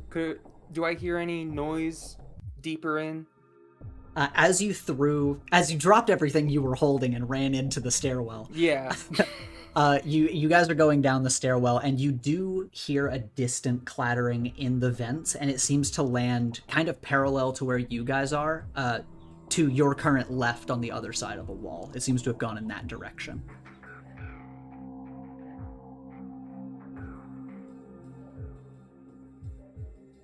Okay, if she's in there, and there might still be some of your smoke in there, maybe you should check first. Since you have like a rebreather, goggles and shit. I'll take point.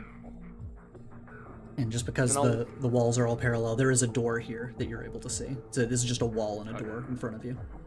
Yeah. I'll look also. Are there any like vents or anything in the wall Roll to assess. or behind the vending machine? Yep. I'm so good at that. Full hit. As you're looking in this area, it's just a dark corner underneath a stairwell. You don't see any vents around it. Maybe you do have another question if you want anything else out of this. And like the first question included behind vending machine. Yes. Behind the suspicious vending machine. Yes. I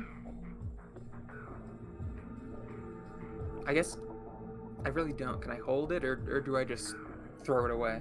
I mean, it's about this room and this vending machine, so if you want to, you can throw it away, but it's about this specific thing, if you have anything else you want to know about it. Anything in the vending machine? It seems like the vending machine is mostly empty. There are a few snacks, a few drinks inside. But actually, no, this is specifically a drink vending machine, as it's branded. So there are a few different kinds of drinks inside. But you do note, as you squint your eyes, a little bit of movement in the darkness inside of the vending machine. I'll point that out to Terry. As Terry's going towards the door here. I knew the vending machine was suspicious. Trap a vending machine. That's somewhat respectable. Lily will just hold out. She'll walk back up and kind of just be, or no, these are stairs, so I'll like stop here. Mm-hmm. And I'll have like one of my little smoke bombs, and I'll just wait. If a thing jumps out or starts moving out, I'll throw a smoke bomb at it. Okay. Because like bugs hate smoke. Mm-hmm. Yeah. Terry will not be in like the direct, like straight line of fire from like here to here Mhm. if a bug decides to do something insane. Okay. And do you open the door? Oh, like the next door? Yeah. Yeah, Terry would. But he's like aware that there's potentially a thing to cut off his escape. Okay. And we're Then- being stealthy. You are being stealthy. You know what? Terry, roll a direct engage a threat for me, as you're stealthing in a new area. Open the door and there's just like an 8-foot beetle with realistic human arms and it punches him in the head.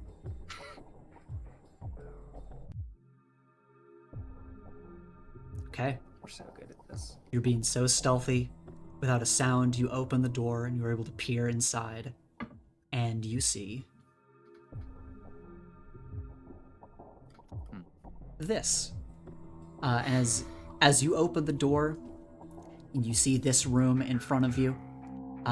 On the ground is the water bottle eking out with your fear toxin that is starting to waft across the floor of the room, you see a massive, what looks like a cocoon or a nest to you, and we will move to our next team. I can't wait till like we get to find Chrysalis and we tell Chris like that was crazy in the basement with like the big nest, and she's like, "What are you talking about? What? I wasn't in the basement. What did you find down there?" Guys, I was in a What was- cafe. Yeah. They didn't send you to the cafe? We will return with Echo and Joey as you guys are in the other realm. You are floating as you phase into this floor of the tower, and it's the top floor, and on the other end of this hall is the captain's quarters. Not the captain's quarters. What do I call it here? What do I call it? Mission control. The captain's deck is just what I called it here. The main deck. Not main Cool. deck, but the captain's. You know what a room it is. It's the steering room. We all know. It's the room with the wheel. Yeah. No, I'm kidding. I don't think they use a wheel for a barge like this. I'm gonna be. That's insane. The idea of a person driving a barge and there With just a being a single literal wheel. steering wheel. Yeah, and that's it at the I front. think it's like a series of cranks when it's ships these big. So it's probably like the cranking room. They're gonna crank. I Yeah, I hate think you're that. right. I think you're It's right. either the cranking room or the room with the captain's deck, which I feel like Yeah. both of these Yeah. is The just room where the captain cranks his deck. Yeah, exactly. Yeah, that's you this room. guys are in this hall in another realm, and again you see down the way from where you are is a door. You're surrounded by doors in this hallway. Where do you want to go? What do you want to do? Can we? I want to say this hallway ominous. Can we use that last question that you had, Echo, to see if there are traps in here? Yeah, so I was gonna traps. Wow, I didn't know Hijack was a trapper. I was gonna look for a disturbance and anything out of place. That's what I was planning on doing. Okay, so yeah, what is your specific question? Is there anything in this hallway that seems out of place, or just that might catch my eye? Because I got one more question. Things that would catch your eye, you immediately lock on to in the top left corner, surveying the hallway is a security camera. Is it already on us? I mean, it is looking down the hallway. It's a security camera, so it's doing what it needs to do. We're in the sand realm. We're safe. Okay, so we're both in the sand realm. Mhm. Security cameras there. I think this is where there's a part of me that wonders if our hologram and construct forms would be kind of cool, because if the hallway is being monitored and there's a camera on us, then we could just send our dummies essentially to walk down the hall straight up to the front door, just like he's expecting us to do. And I don't know, maybe the hallway is booby trapped or something. Maybe something will happen there, but then while that distraction's happening, maybe we could pop in on the other side. I could pre-program my hologram to walk down the hallway. That would make sense. And I can just send a smaller construct of myself. Okay. Do you want to play dumb then and open a portal and have them do that? And see what happens? Yeah, but let's try to be stealthy about the portal placement. Try and catch it in the blind spot of the security cam. Or we could be more, maybe he'll Just- think we're just really stupid. Yeah, I guess actually that's fair. Let's go all in on it. Okay, I'm gonna hide around the corner. I'm gonna open my portal here, and he points to this area. And Yep. just move there. Yep. That works too. Yeah. And then we're just gonna Echo pulls out a disc and gets ready to toss it. Let's see what And comes out. I am using my construct's ability. I'm spending 1 burn to create any object with my powers up to the size of a person, and then I'm spending the additional burns that it animates independently of myself. Okay. You both do that, and you will create your doppelgangers. Yeah. Yes. We're gonna follow them in the sand realm as they move towards the door. Can I high five Echo? Like, I'm gonna high five you. He fires you back with a smirk. Yeah. Now, first question. So Spark has to control your hologram, right, Echo? Yes, unless it's the pre-programmed ones I think we discussed, or I could be wrong. Yes, How did you're we wanna- you're doing it just like walking in a straight line, basically, is all it's doing right now. Yeah, it's nothing complex, because the more Okay. complex ones he has to. Okay. Yeah, and my construct can be animated independently of me, Mhm. and so maybe my construct will be the one to like walk up and try to open the door. Okay. You both start walking forward from the portal, and after just a single step out of the portal, Echo, you watch Oh! Yeah.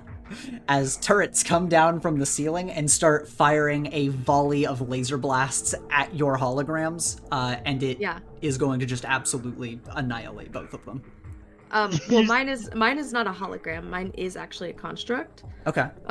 So the only thing is that I would like to try and like, because Roll to it's take a animated. powerful blow to see if you can get around this. Yeah. Because at least while this is happening, I want my construct to like make a dramatic scene. Like I'm trying to save Echo and save myself.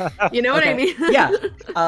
Roll. Okay. You know what? Yeah. Roll Savior to see if you can protect hologram Echo. Okay. While this is Joey. happening, I feel like Echo and I in the Sand Realm are going to start moving forward to get into the room via Sand Realm. Mm-hmm. As the turrets drop down, you just see Echo kind of cover his mouth and just go, oh, Aw, it's a miss. oh. So what happens is, Joey, Oh. your doppelganger hops through the hologram. Because it's a hologram, it is pre-programmed to just walk forward. It hops through trying to protect him. The laser blasts happen. Echo, your hologram is destroyed. Joey, your doppelganger, roll to take a powerful blow. Got it. So if it destroys the doppelganger, Jesus. so like Hijack put guns in here that were prepared to actually rip Joey to smithereens. Joey's constructs are able to be torn apart a little easier than Joey. They fly into pieces. Yeah. And they're- Okay, yeah. sure. Oh. Yeah, so your construct... I imagine your construct explodes, since that was a full hit. I mean, sure, yeah. If that's the strength of the construct that you feel is like, Well, what do you want to take from the take a powerful blow full hit list? will you read it to me? Because for some reason it won't. It's like the page won't load up for me. I don't know. You must remove yourself from the situation. You lose control of yourself or your powers, or two options from 7 to 9, which is like a give which aren't ground really struggle pad. applicable. Yeah, so that's think why it I was makes- like, it yeah, might be destroyed I feel here. like, yeah, I feel like as much as I, It's really funny. I do like the idea of it. It'll probably go down. Can I just make a dramatic exit in some way where like the construct like throws itself against one of these like door areas, like they're banging on the door to try to get out? Jesus. As you Christ. explode, or to run away from the scene, like to To actually try go and into the room. try and run away from the scene, basically. Yeah, you can go into the room. I'll Awesome. actually even show you. You run in here, you get heavily damaged. This doppelganger does. Yeah. You move into a little storage room, and we move back to you two in the Sand Realm after that happened, and the guns will Yeah. just stay trained on the hallway and on the door that your doppelganger went into. Whenever this is all happening though, like this is the distraction. So it would be during this whole thing happening that we're like moving through the Sand Realm. So we're hopefully in the room where we're likely being either monitored or just watched. Yeah, while that scene is happening, let's play out what you guys are doing. Okay, Going cool. down the hallway, not getting shot. Yeah, actually though. Going down that hallway, I got eviscerated. Portal malfunctions. You guys can never get back. Hijack thinks that he actually just like murdered one of the students. The other one disappeared, and they just never seen again. And I guess Echo was a ghost the whole time. Look at this guy! I told you he had an ego! I love him. I think I love him. Yeah, I like to think he's standing there with his hands behind his back, like... Yeah, you literally see him. He is standing there, hands behind his back, looking out the window back to the door. What a Or guy! a farmer. I do just want to point out that I'll go back to being muted. That when I asked, so Hijack put guns in here that would actually tear Joey apart, even literally didn't say no. He said the construct gets destroyed a little bit easier, and then left it at that, as if that was all he needed to say. That's really valid, actually. Echo kind of walks into the room and waves Joey and goes, "He's in here," and he has his back to us. I don't like how cocky he is. Maybe I can try and disarm him. If my construct is not... It's not destroyed. It's fled. It's fled the scene. Okay, so And- it's gone from the whole scene. Yeah, it must flee from the situation, which means even if it's not fully destroyed, it has to leave the scene. Like, even if that means it's like running down the hall, or like we come back to it later on the ship or something, it's not in this scene anymore. Super odd. Okay. Yeah, actually. That's why I was like, if it gets destroyed, it gets destroyed. If you want it to not get destroyed, it just has to run off. It has full autonomy and just fucking runs away. Because that's Okay. that's the rule with the take a powerful blow. If you get hit hard enough and you take that move, you gotta just fucking leave or pass out or whatever. Okay. I could, Um. if I can find the thing, I could just maybe pickpocket him. That's a good idea. I kind of want to look all the monitors and screens. What am I looking at? You can't see anything, but I can. Can I give Joey temporary vision into this room? Yeah, you can give Joey temporary vision. As you both look around, I mean, these are the computers that run the ship, that like operate and steer the ship. The big ships like this, they actually do have like a series of big computers that are needed to man the ship. So that is what you see here. Interesting. Okay. And they do all seem to be operating of their own accord as the ship is going through the water. Terrifying. So what do we think? Sorry, I'm just laughing at this guy aura farming. It like makes it hard to focus on how to actually take him out. I mean, pickpocketing him seems almost too simple. I'm worried that if you were to go up to do it, he might sense you immediately and just... I don't know. He's like me. He's a nerd with a bunch of gadgets. Like, he's not a telepath. I guess that's true. Did I just call myself a nerd? Is Lily rubbing off on me? That girl like, has like an existential crisis for a second. It's okay to be a little nerdy. At least that's what I think. Echo blushes at that and just kind of, and he kind of he looks through the he pulls his goggles back and he looks through the realm to see if he can see the drive on old Aura Farmer here. You'll have to walk around, but you do see that it is on like a cord hanging from his neck. Like he's That's literally awesome. He's wearing it. It's on his neck. Echo like hovers in his bike in front of him, looking at it. Yeah, this it means if you want to get it, you're gonna have to actually engage with him. Maybe what we could do is cause a little bit of a distraction. He seems, maybe we can do something here, mess with the computers a little bit, and then in his haste of trying to see what's going on, maybe we could just snag it. He just seems so locked in right now. He is just Echo's like looking at him. He's looking through him. Yeah, he's just staring out at the ocean, grin on his face. Why is he smiling? He just, for all you know, he just eviscerated 2 students.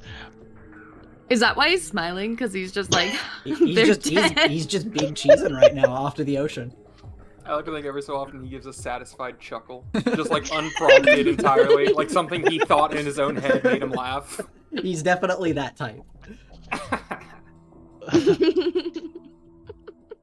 Tell you what, do you want me to make a portal for you, and then when he turns around to regard you, then Then you snatch it? Yeah, from behind him. Actually, does he have his tentacles deployed? His arms. No, it looks like they're retracted right now. Okay. That's kind of nice. Do you think that's the play? Yeah, but then we don't really know where the exit is. We still haven't found it. Do we just retreat into the Sand Realm right after? I think that might be the best. It's because, he didn't give us rules saying you can't, so... Okay. We've got this. We've got this. Where do you want to put it? Do you want to be further away or close? Actually, maybe further away would be better in case, he tries something. Yes. So, just so I have it clear, portal opens, I walk out, maybe taunt him a little bit so he turns around, you grab the drive, and then portal me back through and yourself. Correct. It'll have to be quick. Got it. I can do that. Are we sure this is the plan?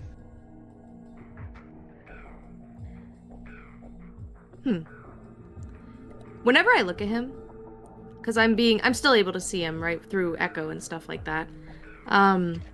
We're sure that he's not a hologram, right? I mean, we're sure that he's standing there looking out of the ocean, cheesing. Has he moved? Has he moved? Has he blinked? Is he blinking? Is he rendered? he's rendered. He's standing there. I mean, he's blinking. He gives the chuckle every so often. When I look, is it what, every 16 seconds specifically, or is it Is he on a loop? Do I see any kind of projector or anything anywhere in this room? You want to pierce the mask? I do. Okay. Not good at it, but I do want to do it. Whoa! Full hit. You can get 3 questions about him. Okay. Does it seem like it's really hijack? It looks like hijack, but he is not moving. Oh.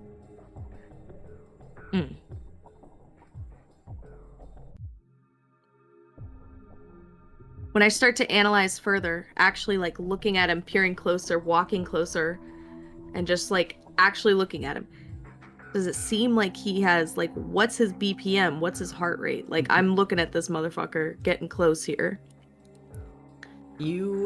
Is breaths per minute. Is this crashing out. It seems like his breaths are perfectly rhythmed and perfectly steady. And he gives the chuckle again. He's got a loop. That's not him. I'm calling it right now, Echo, actually. Look at him. He hasn't moved the entire time we've been in here. I bet that thing around his neck isn't even the real one. So then where is he? That's my third question. Now that I'm recognizing real is recognizing real here. Game recognizes game. Yeah, is that game recognizes game? Is that the actual hard drive around his neck? If this is not him, that is not the hard drive. And if that is not him, he is not in this room. As you're looking around, there's no one else in this room, no one under tables, no one hidden in little corners of the room. It is just you guys in this realm, him standing in the middle, this big window, and, the metal panels that make up the walls, floor, and ceiling. I think we should go with our original plan, but also not be surprised whenever this turns out to be a fake. Because, on one hand, it could be him, and he could just be insane. And unmoving, and unnerving. And that could be the thing, and I could just be totally second-guessing all of this. But, on the other hand, it could be totally a trap. It almost guaranteed is. The question is, do we want to spring up? Oh, man. Actually, you know what? I could just shoot him in the face with a crossbow bolt. How about that? I'll just open up a little portal and shoot him in the head. How about that? Let's see if he reacts. What? He almost shot us. Well, he did shoot us, technically. Original plan. I distract him, you grab it, we both go into the portals right after. But if that's not him, we're at a disadvantage. Hmm. I think he chuckles again. He chuckles again. What if we just open the portal and throw a rock at him? I pick up a rock from the sand realm. It'll trigger whatever trap's going on, but if it is him, then it will certainly get his attention towards me, so you can grab the drive anyway. Okay, I will. But if it triggers a trap, I just immediately go back into the portal.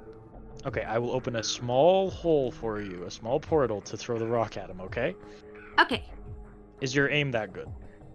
Yeah. What? I have fantastic aim. What are you talking about? Okay. All right. Here you go. You ready? 3. Yes, He raises his hand. 2. 1. Okay. Making a small hole. Joey, you're gonna throw the rock through, and Yeah. What is your? Do you just want to provoke him to pay attention to you? Yes. Okay. Then roll to provoke as this small portal opens, and you throw a rock through the portal towards him. I have to roll to provoke him. Dang it all. Mm-hmm. Well, I hate that. Okay, that is a Can I get miss. that +1 because Echo's helping me? You do have an ally. I'll say that each of your teams individually has the base level of team that you would have, so you each start with 1 point. I believe you each start with 1 point. Yeah. Yep. So yes, I will say that you can get that +1. You can make it a 7. Wait, who's the leader? Who's the leader? We can make it. We'll wait for that. Okay. On a 7 to 9, they can instead choose 1. They stumble, you gain +1 forward against them. They err, you gain critical opportunity. They overreact. Let's see. They get to choose 1.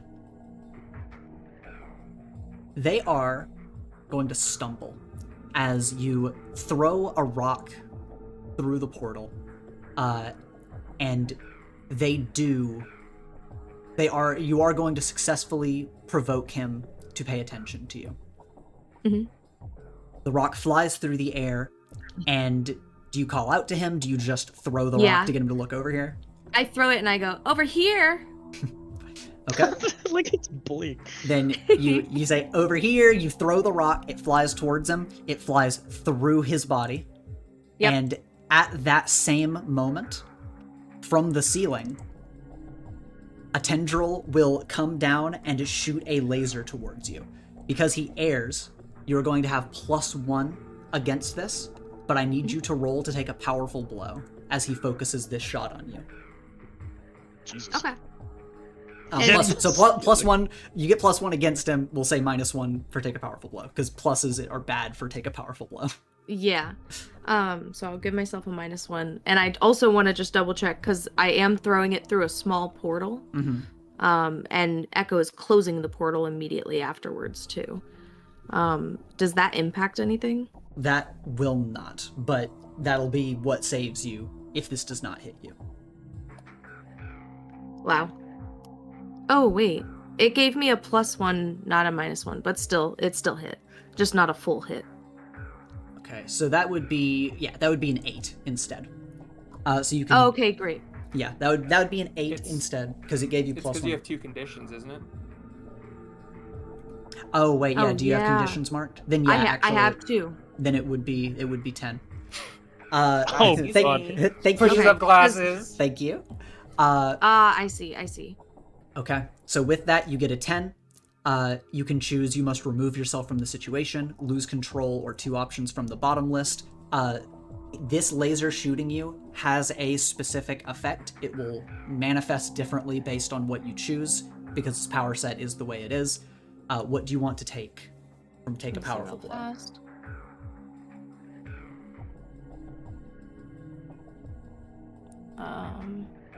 Oh no, he's doing his namesake.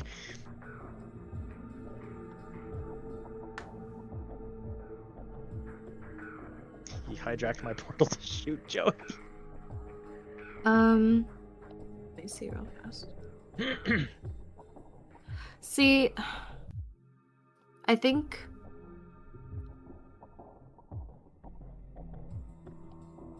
here's my question I want to ask, honestly. Mm-hmm. Because if I select you struggle past the pain mark 2 conditions, Mm-hmm. is that also, because I already know his powers have the Mhm. ability to like take over and stuff, is that me essentially saying yes, I'm hit and now I'm like just in pain and it's just gonna kind of ripple affect me. You know what I mean? If you take 'Cause- struggle past the pain, we will have you resist. Okay, that's what I wanted to ask because yeah, I felt like the idea of taking 2 conditions and then also being like, and also you are deactivated. It's like, Yeah. oh well, I guess I should have done something else. Mhm. Okay. So. Oh wait, but it is a 10, so I do have to choose one of the top ones. Or 2 from the bottom list. Okay, I'm gonna struggle past the pain, and I'm gonna lash out verbally. Oh, Okay. God damn it. Provoke Sorry, a teammate or inflict a condition. I'm provoking you, Echo, to close the portal faster, and I'm basically like, close it, close it, close it. Yeah, you have to. And then it hits me. You need to provoke him to foolhardy action. So. Oh, so What do you want him to do to fix this situation? That that's not him. This laser just shot you. You don't know where he is. What does Echo need to do to fix this? That would be foolhardy. Or again, you can just inflict a condition. I don't want to inflict a condition on Echo. How many conditions are you at? Not good, Chief. Yeah, I didn't think so. You could convince Give Echo to round. like find him, because like this clearly would lead to him. That's honestly true. Yeah, actually. The Like, thing is, I though, I would say he's gonna yeah. jump through a portal to do it. Yeah, that would be fair. I would allow that. Okay, cool. I'll do that. Okay. Then yeah, you get shot by this laser, and it scrambles your systems for just a moment as you fight it off. And you think like, okay, if I was not as quick with that, he might have actually hijacked me just then. And in this panic, you shout out to Echo to get in there, find this guy. Like, that's not him. The rock went through him. Echo, you see in this split moment, Joey throws the rock, provokes hijack. You know that it's a hologram. The tendril comes down from the ceiling as one of the panels opens, shoots at Joey. The portal closes. Joey's scrambled for a split moment, and they're calling out to you to fix this. And what do? Echo, in taking that, he's just gonna let out a long sigh, take a breath, look at the smug man in front of him who is a hologram, probably as he chuckles again. He is going to rev his engine and open a portal, go through, and he is just going to rise up and just go to, because he's probably at the end of his tentacle. That's at least the thought process Echo is going through. Okay. And he is going to look up there to engage the threat. Is he up there? Right, the tendril comes down. You pop out of the portal on your vehicle, aiming to find hijack, and we will move to our next team. Dun dun dun. Alex, as we return to the parking garage, the last moment you remember is stalking through the underground parking garage, seeing a body on the ground before it is whisked into the darkness. You feel movement around you, you don't see anything, and you call out if someone is there. Roll to assess the situation for me. Okay. -2 this. Oh. That's a 9. That's good. You get 1 question.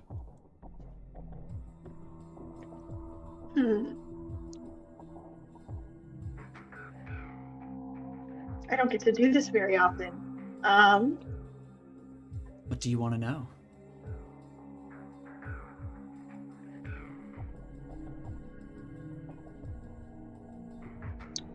Where did the hand come from again that grabbed Yeah, I'll give you this body? for free. The body was dragged behind this pillar.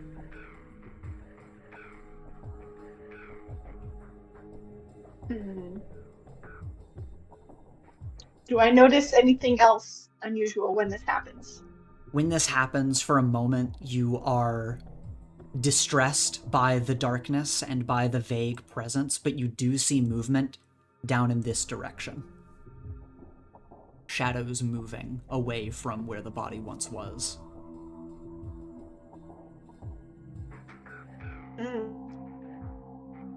Well, I guess before anything else, I'm gonna see if I can just use my powers a little bit and just if there's anybody there, I'm gonna see if I can hold him down with my powers with the increased gravity. Yeah, okay. Roll to unleash your powers. Yeah, you try to feel out in the darkness, but it is very hard to grasp your powers in the dark, and you worry that if you just do it randomly, you might bring part of this place down. That fear creeps into you. But you do know the direction the shadow moved in. Then can I try and create a wormhole to rapidly teleport myself there? Just to, like, move to that area quickly? Yes. Yeah, you know what, we're gonna flavor this in a fun way, as you're going to create this series of small wormholes as you start to warp in that direction. And all at once, as you are warping in this direction, everything slows down as you go through these wormholes. Gravity slows down time, and you see a silhouette in front of you. What you see is this.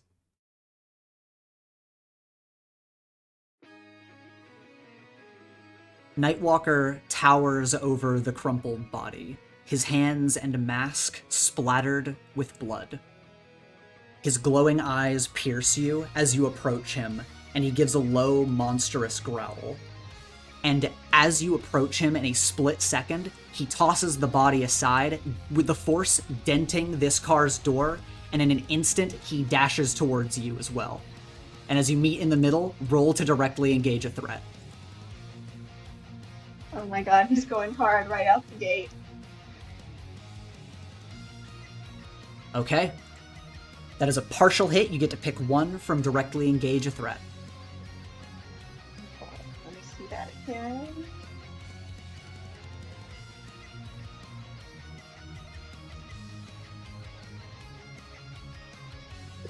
I want to resist or avoid their blows. Okay. Then you dash forward and describe your clash as he goes to attack you. How are you attempting to attack and then also defend yourself? I'm trying to increase the gravitational force on my fists and just hit him with a super fast, super hard punch. Mm-hmm. But at the same time, trying to keep the gravity low enough that I can kind of stay light on my feet, or maybe rapidly do these wormholes to try and evade his attack. Okay. Then yeah, you dash forward, you're unleashing a flurry of punches towards him as his body dashes towards you and snakes out of the way of your attacks, parrying your blows with the backs of his hands, and he goes to strike you with just his fingertips. You warp out of the way as something cries out in the back of your mind that screams at you to not let him touch you. As you land a step back from him, he growls lowly once again and enters a readied stance. What do you want to do as you see the drive dangling from something very closely tied to his belt near his pocket? What do you want to do?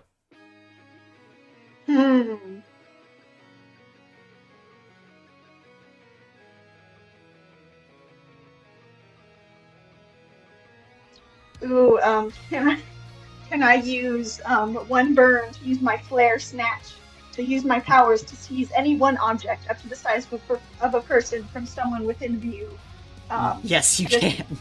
Rapid fire, teleport, grab that, and get out of the way. Yeah, do you want to dash towards him and, like, past him to grab it, or do you want to use a wormhole to bring it to you?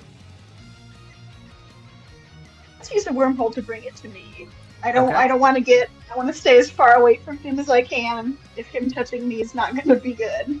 Okay, then yeah, you snap your fingers and a wormhole yoinks the thing right off of his belt straight into your hand. You have a hold of the drive, and in a flash, he is going to dash towards you to attack again. So once again, I want you to roll to directly engage a threat as he chases the drive. Full hit. All right, now you get 2 from the list. What do you want to do? I am going to resist or avoid their blows.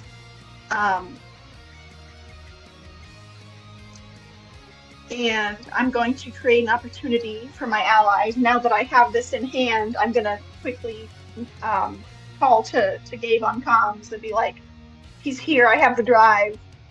Come back to the parking garage. And as you do that, you each parry each other. He narrowly manages to... He almost manages to tap you with his fingertips as you dash back, creating a bit of space. And as you call out for your ally, taking his attention, you do see that Gabe has come from the shadows on the other side of Nightwalker. And he kicks his foot forward, vibrations rippling along the ground as he tries to dash towards you again and slams just, again, the tips of his fingers against an invisible wall. He looks over his shoulder at Gabe, and Gabe just says, "Get the hell out of here. I'll hold him off." You don't have to tell me twice. All right. Now are you just gonna start booking it? I'm gonna start booking it because I do feel like if the 3 of us continue to fight in this parking garage, it's just gonna collapse. But I do still have 2 burn, so I'm going to go ahead and use those before I scoot out of the scene. Okay. I'm going to use 1 on shielding, which is to call up a fast protective field to stop a danger, to try and just give Gabe some additional defense. And I get to defend someone else by rolling plus freak instead of plus savior. Okay, so yeah, as you're making your way, what direction do you want to move in? Let's see, is there a visible exit anywhere? There is a visible exit following the arrows. I'm The gonna arrows go- at the I'm top gonna go will towards lead to that. the exit. Yeah. I'm All going right. to start moving in that direction. Okay. Then as you make your way around the pillar following the arrows, you'll start flying in this direction, and you will spot as Nightwalker dashes towards Gabe. So yes, you can roll Savior using Freak instead of Savior to protect him using your burn. Perfect. All right. And Let's then defend. Okay. I have Uh, 1 more. Now, as you defend him, what does this look like? I want to, as Nightwalker is approaching Gabe, I want to use gravity to kind of like pull up some of the concrete flooring of this parking garage and just put up like a wall right in between them to stop Nightwalker's fist as he's coming in to attack. Okay. And on the 7 to 9, do you want this to expose yourself to danger, or do you want it to escalate the situation? I'll do it to expose myself to danger. We don't need to escalate the situation. We just gotta end it. Smart choice. As he dashes towards Gabe and you are already flying towards the exit, you reach out, yank up the concrete to form a wall in front of Gabe, where you just hear him say, "I had it."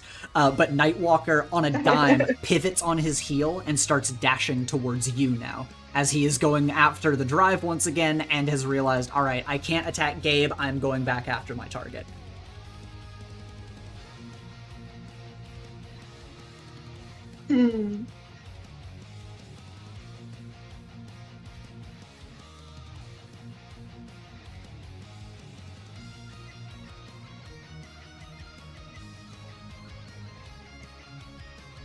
What do I want to do here?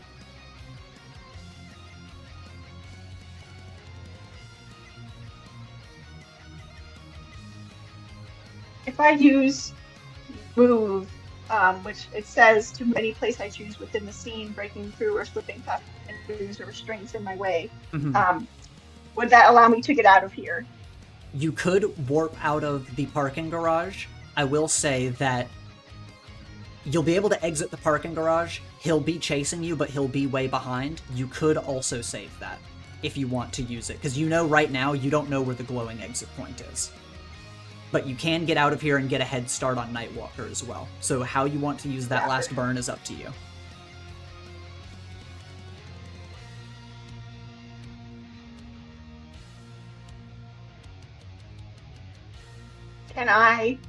Can I snatch the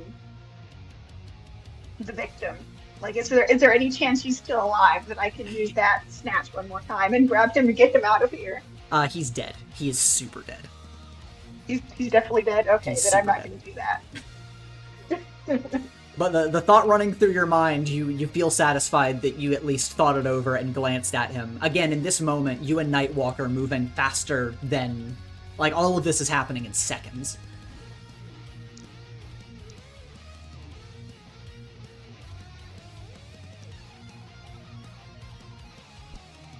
Then I am, I'm going to try to just evade. I'm going to just try and invert gravity and leap up so that if it's possible, I can run on the ceiling, run away out of here and kind of take him by surprise if I can. Okay. Yeah, you go to run on the ceiling, flipping your own gravity as Nightwalker will dash after you and chase from below, and Gabe, meanwhile, starts skating along the ground, following the both of you, and as you go down the halls of this underground parking garage, you'll find a tunnel leading out into the greater city, and that is where we will move to our next group.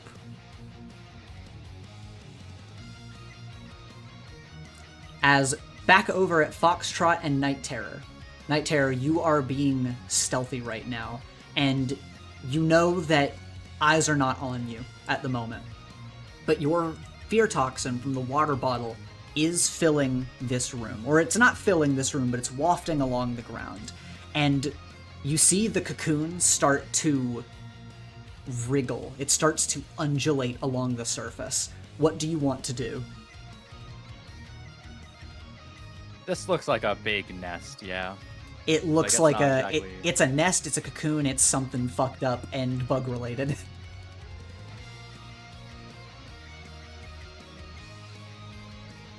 Did they ever give Terry back his big laser gun? I'm pretty sure you said no. No, they did not give you back your laser gun.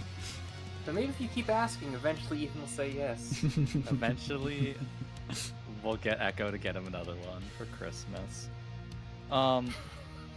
Terry is going to just start filling this room up. Because, like, the reason he didn't, like, start using, like, his fear toxin above is it just would have, like, escaped through all the cracks in the building. It would have just risen. Here, we're underground. There's not as much airflow. It's also a good chance to see if these strange insects are immune to fear toxin. Because if they are, we're going to have to recalculate. So, Terry, quiet as he can be, is just going to whisper, "There's some kind of, like, big nest in here. I'm not really sure what it's pulsating. I'm just going to start fear toxing. I'm going to gas up the room Okay. and see what happens." Right. Roll to unleash your powers. Worst case scenario, it's like, these are adaptabugs. If you fucking put anything near them when they're, like, before they're born, they adapt to it. 7. All right. On a 7, you can mark a condition, or I'll tell you how it's unstable or temporary.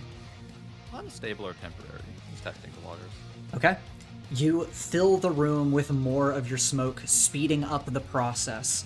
And as it rises and fills more of the room, you see scattered across the room many spots where bugs suddenly burst out and start buzzing around uncontrollably in swarms.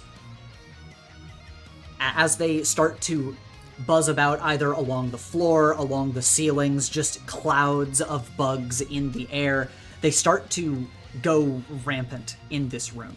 And on the other side of the room, the cocoon cracks as something begins to fight its way out of its holding.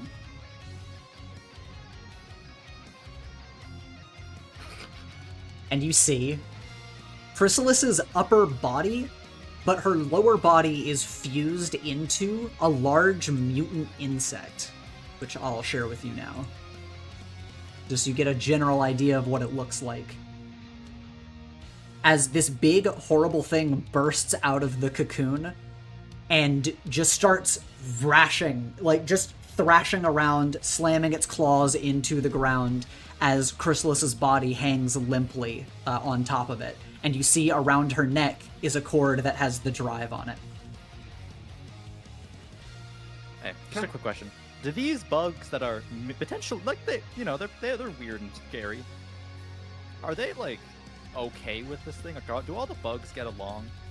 It seems like, well, it's kind of hard to tell because everything in the room is going chaotic right now. But they don't seem to be. Smoke work.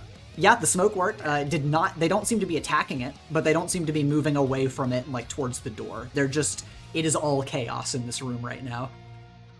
Okay, Terry's gonna keep putting more fear toxin in this room. The chaos will continue until he seems that good to stop. You've filled the room adequately with fear toxin, and you get the vibe this is the state the room's gonna be in. Okay, turns out bugs panic. Do you want to see what I'm looking at? I could try and describe it to you. I feel like it'd be much easier if you just took a look. Yeah, I'm keeping watch at the vending machine, remember? Okay, God. I wish I'd watched more movies. So, it looks like Chrysalis is attached to a big mutant bug, maybe unconscious. Looks like the tags on her. The bug's awful. How big is it? Like car-sized? It is. Yeah, it is like car-sized. It is a large like, insect. Like Silver Age sedan. When she's riding it? No, it's like she's attached to it. Like again, like torso is visible, legs not so much. What, like Ansem at the end Oh of Kingdom Hearts no, 1 when he's a no, big no, no. boat? Did you remember like Lord. you watched The Mummy? The Mummy 2, The Scorpion King? No. And as you guys are discussing this, the bug on its rampage is going to charge towards the door in a crazy, crazy chaos. He hated our references. He hated our whimsy. It is going to start chaotically charging towards the door. Yeah, Terry, how do you react as this happens? He's like, go, upstairs. He's not gonna try and fight this thing in close quarters. We're in a stairwell, right? Yep. Like, so, like, on the left of me is, like, you know, the upstairs. Like, there's ample room above us. Yes. Lily will, like, throw down the smoke bomb she had been prepping at the door, and then we'll try to, like, is there, like, a light fixture or something I could try to grapple to be above when it comes charging through? Do you want to, you want to be literally above her as she comes through the doorway? Yeah. Yes, you can do that. Okay. I'll throw my smoke bomb and try and do that. Alright. Then as this happens, let's see. First, with your smoke bomb, roll to provoke.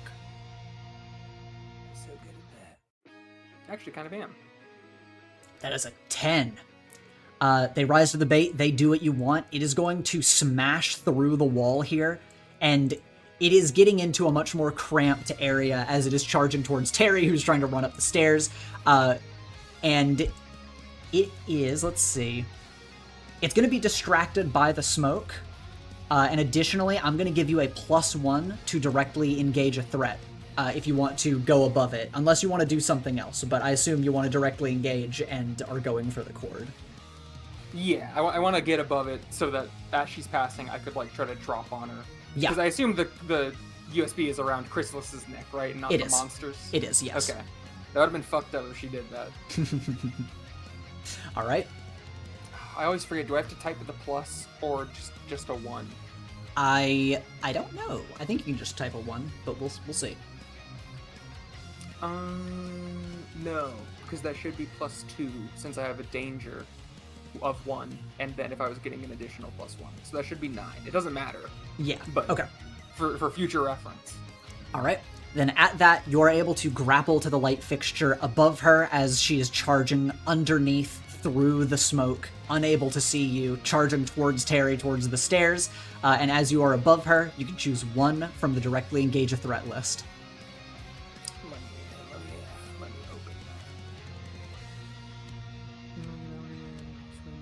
I mean, could I just take it? You can, but you Oh, will okay. open I didn't yourself know if that up would be too to simple. possible retaliation. But you can just take it.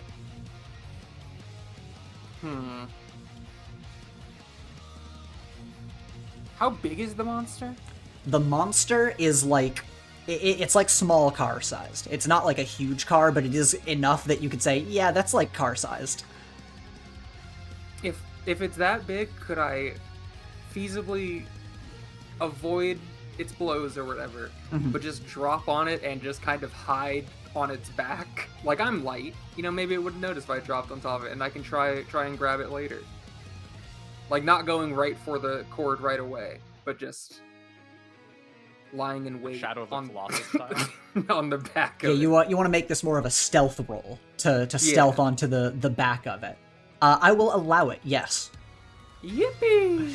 Then you stealth down onto the back of this creature. It's pretty large. The tail is arching up over Chrysalis's upper body, and Terry, Lily basically disappears into the darkness for you, and as she does, and like lands on this, whoa! I almost made you fucking massive. I like stretched you vertically. You land on the back of this thing. Terry, you are running away from this creature up the stairs. Are you just fucking booking it? How does Terry feel about this as this creature is just charging towards you? When Terry sees smoke, okay, because this is the course of events, and his emotions change decently quickly. So it's running at him. He's like, it heard me. He's full booking it, and then he gets to around here, and he looks left. Lily should be there. Lily's gone. Terry's like, fine. However, Terry has night vision goggles. Would Terry have seen Lily drop onto its back? Like, but it's also in smoke. You do have night vision. Roll to assess. Yeah, because if Terry doesn't notice, like if Lily's so sneaky that he does not notice what's happened, what he will do is very different.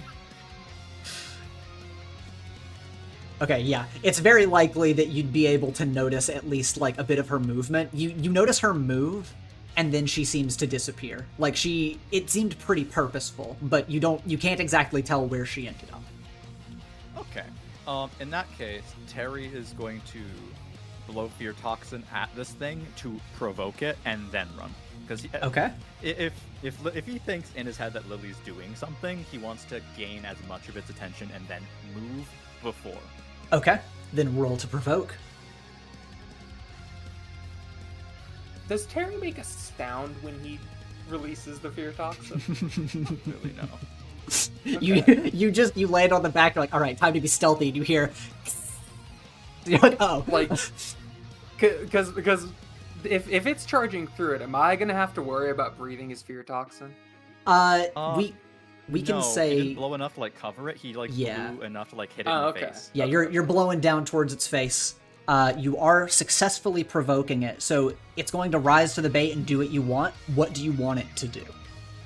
Terry, okay, it's in a smoke bomb. It was just blinded. Terry wants it to charge and just hit this wall Okay.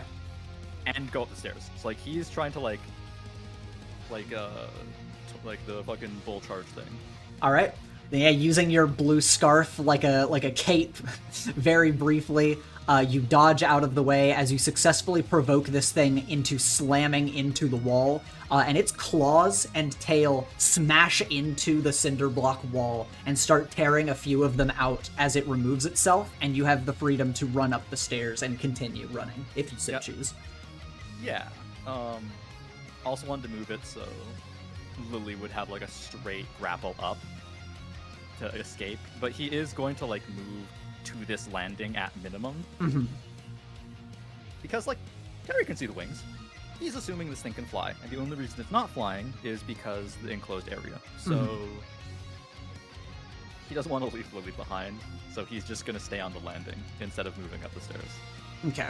Yeah, we'll say you're given a brief moment. You have enough reaction to run if you need to, but you're just giving a moment for Lily just in case. Yep. All right. Give me just a sec.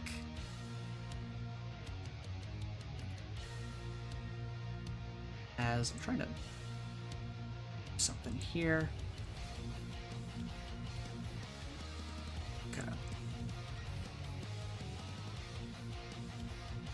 Maul chooses the worst time ever to like appear out of the shadows and try and intimidate Terry, and he's like, "Oh wait, never mind. I don't want any of this," and just disappears back in. I don't want the smoke. I don't have time for this. Yeah, you provoke it successfully into crashing into the wall, and then it turns and starts charging up the stairs towards you. You make your way to the landing, and we will move back to our next team as you make your way back upstairs. As we enter the cargo ship once again, we follow Echo. As Echo, you jump out of your portal. You are on your little craft, and as you come out towards this tendril that is in the ceiling, and Joey is reeling in the other realm, what do you want to do? As the hologram at this point is disrupted and disappears, and you also, it's not him. I look up and I see him on the roof. You see the tendril coming down from an opened ceiling panel, but it seems to be coming from above, like inside of the ceiling. In the ceiling? Mm-hmm. Oh. Interesting. Is it like a vent then? No, it just seems like the ceiling panel has opened and it has come out, like mechanically. I want to taunt or provoke him to come out.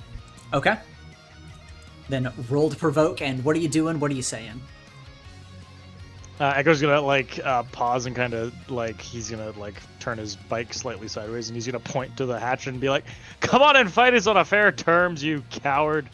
Which Echo realizes is ironic given what they just did, but he thinks he has some class. Yeah, go ahead and roll provoke. The hit. All right, that is a partial hit. Let's see.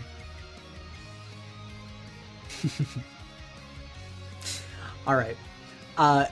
You are going to hear him laugh as he basically just says what you were thinking, as he says, "Ironic that you're the one to say that," and more panels in the ceiling are going to open as more tendrils come down, and he says, "I can't wait to use you two for spare parts," and he is going to fire a volley of beams from his tendrils at you, and I want you to roll to take a powerful blow. Actually, roll to directly engage a threat while you're on your craft here. Okay. I actually get to roll superior on You my do? craft. Haha! Oh, yeah, I was to say he is ready with that villain. Those villain one-liners. There you go. All right, you get 2 from the list. And with this critical opportunity, you see all of these tendrils coming down from the ceiling, and in your mind, it basically confirms, okay, he's got to be up there. He has to be up there, certainly. He is centering all of his attacks from that location. Okay, so I get 2. Let me see. From the Darkling Gauge, a threat. Definitely resisting and avoiding those blows. Mm-hmm. You're narrowly weaving around this room, flying around on your craft, smashing into the tops of these computers. The room is a bit taller, so you're able to kind of fly around at mid-level as these tendrils are shooting at you. Okay, this is gonna take some explaining what I'm gonna ask of you, Ethan. Okay. The next thing I'm gonna ask is I want to take something from them. The next thing you're going to ask is you want to take something from them. Yes, and I want to take his cover. Now let me explain what Echo's gonna do. Okay. Using Spark to kind of calculate where he is, Echo's gonna shoot a force burst at the roof to knock him down so they're on the ground. Yeah, you can absolutely do that. Cool. You are going to fire the Force Blast as you are weaving between laser shots, narrowly dodging, pinpoint accuracy as Spark is calculating the trajectory of all of these lasers. And even Spark himself kind of dodging around, hopping back into your goggles, and you fire a force shot to the center of the ceiling. You fire at another panel and another to weaken the structural integrity, and eventually the ceiling falls down, and you see him fall into the captain's spot right here at the front, the tendrils reaching up from his back through the ceiling as they're still firing at you. And as he doesn't quite land on the ground. It seems like he is dangling from his tendrils.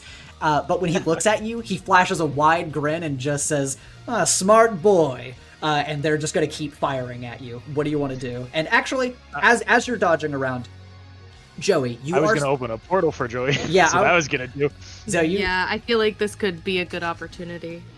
All right. Yeah, you change the portal location. Joey, you're in the other realm. You come back from the scrambling, and as the portal opens, you see Hijack dangling from the ceiling. What do you want to do? I would like to rush, like, I kind of want to do, I think it'd be really funny if I kind of did my tiny RC car bit, and if the portal opens and I essentially drive out of it, like, in an arc, with my arm outstretched to just snag the thing from his neck. Okay, so you're an RC car with an arm on it. Not like that. I mean, if I've shrunk myself so that I'm inside of a car, and so that I can reach my hand out and just grab the hard drive and then put it in the back seat, and it takes up like the whole back seat of the car. Okay, you know yeah. what I mean? You're doing I'm not it- saying you're I'm like- just a car with an arm. I'm Yeah, okay, saying you're- I'm small. Yeah, you're Stuart doing. littling it. Yeah, you're Yeah, I'm Stuart Stuart Littling. literally. Yeah, exactly. Perfect. That's exactly what I'm doing. All right, then yeah, you are going to dash out in this small car form towards him. I do want you to roll to directly engage a threat as you are coming towards his body and aiming for the cord hanging around his neck. All right. Nice. All right, that was a partial hit. You can pick one from the list. I'm taking something from them. Okay, I'm doing it. then you dash by. The portal closes behind you. You dash by, you grab it from around his neck, and you throw it in the back seat. But the lasers are, as they are attacking Echo, one of them is going to look towards you and fire in your direction. So I want you to roll to take a Oh, Yeah. okay, I thought you were cutting me off. Sorry. I want you to No, roll I to was take like, a I was powerful screaming blow. I was screaming in concern. Okay. Dude, every single time. Okay. Oh no! One from the top list or two from the bottom. Did you roll 2, Echo? Yes, I thought I was supposed to roll. No, just Joey right now. Oh my Solitary. bad. Just know that Echo is with you in spirit. Yeah, I guess so. Up shit's creek. I'll lose control of my powers. Okay. Uh-oh. Then, as the RC car lands on the ground, one of the lasers will hit you. You will jitter through your system as it scrambles in your mind, and you shapeshift involuntarily back into your human-shaped state. And you are shoved into the back seat as your eyes glow red, and you can feel that he is trying to remotely pilot you. And Echo, what you see is the RC car jump out. You see Joey grab the drive, and you're like, yes! Joey transforms back, is hit by a laser, transforms back, looks at you with red eyes. Hijack just points to you with exaggerated flair and says, kill him! And Joey is going to attack you. Oh. Oh. You see Echo, and he like revs up his engine. I want both of you to roll to directly engage a threat. I get to roll superior. Wow. Ooh, a Oh, full no. hit from both of you. Nice. All I right. think Chloe would win though. She got that kapow. To be fair, they're both 10 ups, so it does. Yeah, they are depend on they are what we both choose. 10 ups. There are rules for PC versus PC combat because you're being controlled. I'm gonna keep it simple. I don't think I'm supposed to have you guys roll at the same time, but that was just fun. As you're clashing in this moment, first, let's see. Joey, being piloted by Hijack, is going to extend her arm and armbar you to knock you off of your vehicle as it goes skidding into the corner of the room. And it is going to create an opportunity for Hijack as all of the tendrils point towards you. But in your two, what do you want to pick, Echo? For directly engage a threat. Yes. All right, I'm off my bike. I'm on the ground. And all the tendrils are pointed towards you. Can I assume they're gonna shoot me? You can assume that, and you also know that Joey has the drive. Where on Joey? I have it in my hand. Yeah. I'm going to resist or avoid their blows, and I'm going to take something from Joey. Okay. By resist or avoid the blows, I mean the tendrils, and I'm going to take the drive from Joey's Okay. hand. Makes sense. The flurry of lasers fire at you, you dodge and weave out of the way, and you deftly manage to take the drive from Joey's hand as Joey is struggling against this hijacking. In this moment, Hijack is just going to grit his teeth, and you have a decision to make. Do you want to try to help Joey, or do you want to focus on getting out of here? Echo is going to slam his hand on Joey's chest and go to send Sparkin to override Hijack's programming, or whatever the hell Hijack's doing. Okay. Now, do you have a special move you want to use for this, or are you wanting to unleash your powers? Let me check. What do I got here for freak? I'm at a nat 0. But the thing with alien tech is you could blow up. Yeah, you have master command over. So truly, like, Echo has more commands. That This from is more like a malware situation. So Echo does have to fight over it, but he doesn't have to struggle to fight over it, if that makes sense. Like, he's gonna have to work for it, but it's not like he then has to overcome your internal programming. He just has to overcome the malware. I am marked hopeless, but we're gonna roll and hope to God. Yeah. Okay. I gotta roll freak either way, so I'm just gonna roll a flat freak roll. I'll give you a +1 for the master command even. Ooh, you're so generous. Oh, no! Dear. Okay, well I couldn't help you there. No. You slam a hand onto Joey's chest and you send Spark towards Joey, and Hijack raises up a remote control with a grin, presses the button, and an EMP goes off in the room. All of the tendrils go down for a moment, the controls for the ship go dark, and Spark wigs the fuck out, as does Joey. I'm not going to make you roll to take a powerful blow, because you're not in control right now, but Joey falls to one knee, and at this moment, there is a stalling in Joey, but Spark is out of commission at the moment. Echo's, I should ask, is Echo's Rune like Magitech affected? The Magitech that does not need Spark is not affected, but if Spark needs to power something, Spark is affected. That's the key. That is everything. That is everything. That is your Oh. that is your personal supercomputer, and you have learned, EMPs do fuck him up. Oh shit! Echo's goggles go down. He kind of hisses and pulls them up, and he kind of looks at. Isn't he still hanging from the ceiling?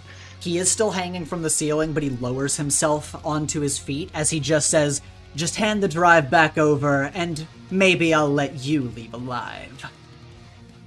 You're really embracing this role, eh? He kind of gives you a little bow at that. Echo's gonna spin, tuck the drive somewhere on his person. He's trying to like sleight of hand it so he doesn't see where it is. The computer, like, the computer console in front of him, as everything shuts down, we'll say the computer's like lower to open space in the room, so you both have clear line of sight on each other. Yar. Echo's just gonna go run and go to punch him in the face. Okay. Does he underestimate me? I assume so. He does underestimate you. As you go to do this, Joey, I want you to roll to directly engage a threat to wrestle control back over yourself now that there is a stall thanks to the EMP. That's a full hit. All right, you can pick 2 from directly engage a threat. I'll resist or avoid their blows, and I'll create an opportunity for my allies. Okay. You regain control as Hijack's hijacking has been disabled, and what kind of opportunity do you want to create? Well, if am I still just, this is just me fighting it in my head, so I'm guessing I can't necessarily move or, like, do anything. No, you can move. As you're regaining control here, you're kind of coming back into the scene and seeing Echo approach Hijack.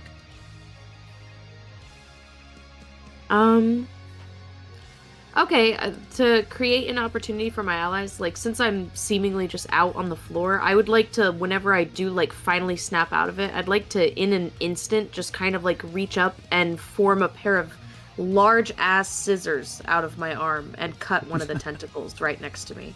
Okay, in order to make like a blind spot they can't shoot at Echo from, or rather make sure they can't shoot at his blind spot. Like a thing they can't shoot at him, and also like probably to kind of I don't want to say scare Hijack, but just kind of like catch him off guard, that I kind of snap up and just immediately chop one of the tentacles off. Okay, we'll say that's kind of creating an opportunity, kind of taking something from them as you snap back to reality, dash around on a dime, and with your giant scissor arms destroy this tendril, and Echo, you charge towards Hijack, roll to directly engage a threat. Haha, I get to use Superior because you underestimate me, you fool.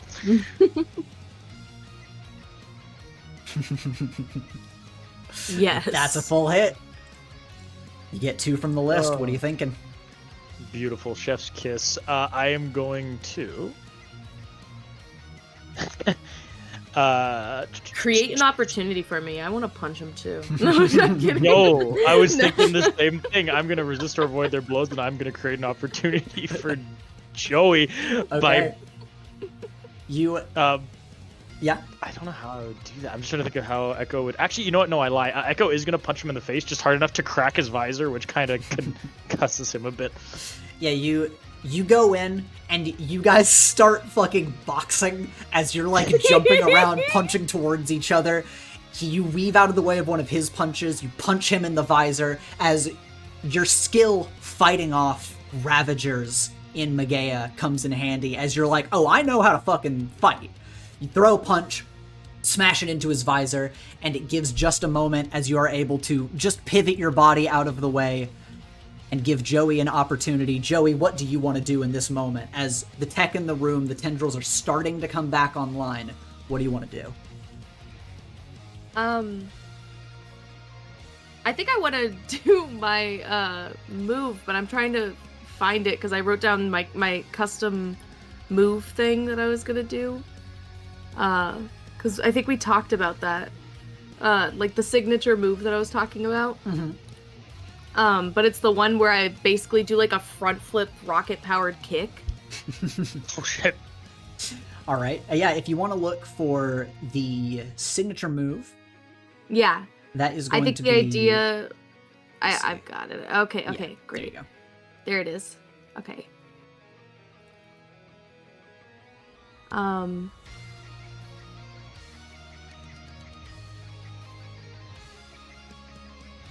Oh yeah, it takes time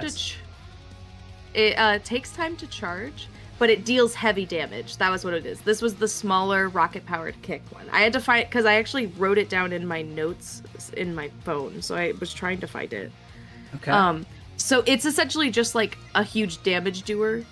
And I'm essentially just doing a front flip and kicking him in the head. Like if Echo as Echo is walking up and then punching them and throwing these hands, I'm basically like backing up for a second and charging up a front flip with a rocket. Okay. Yeah, you're sitting in the back, you're charging up your rocket kick. So yeah, the drawback is it takes time to charge, but the benefit is it deals heavy damage. So you get heavy damage. 1 for each. Awesome.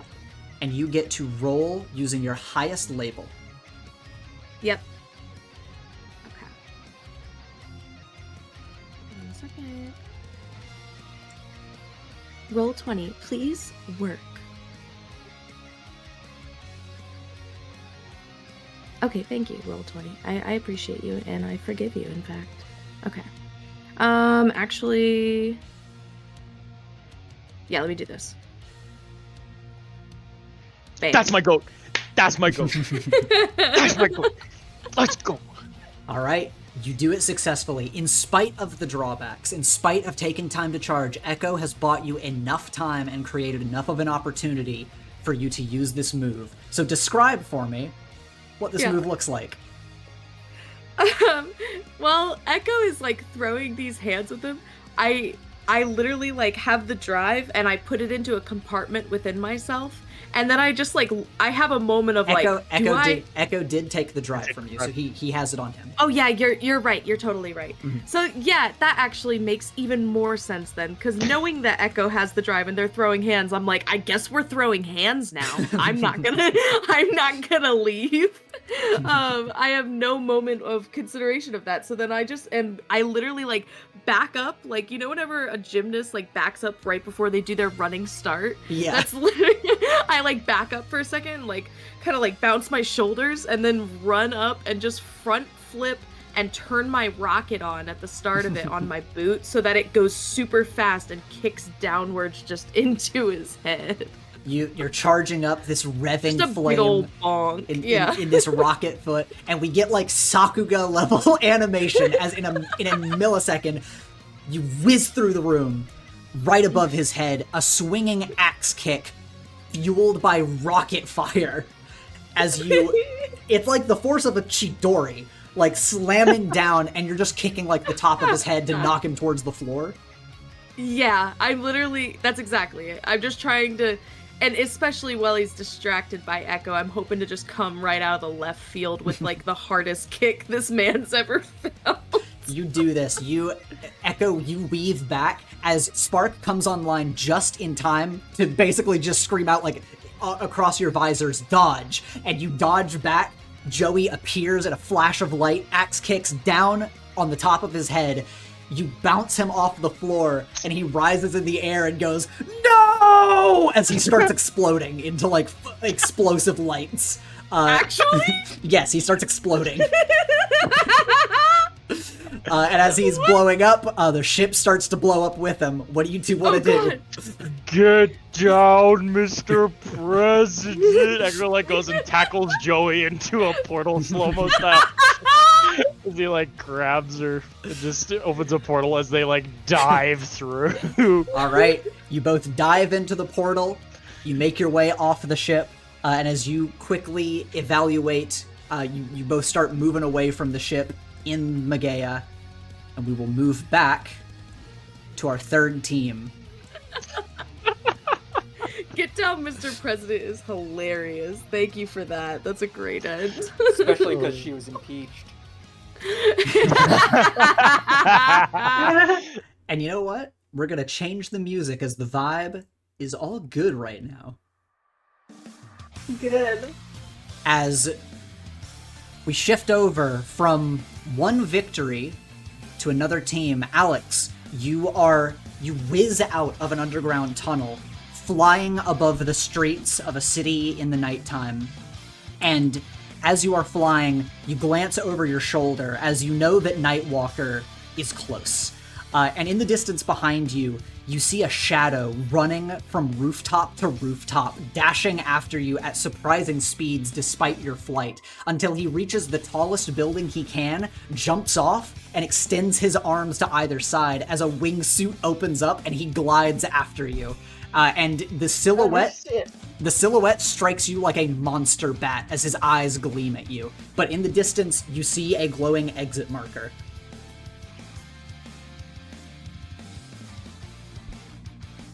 And as you are flying, I want you to directly engage a threat as you try to get away from him, unless you have anything else that you want to do to try to stop him from approaching you.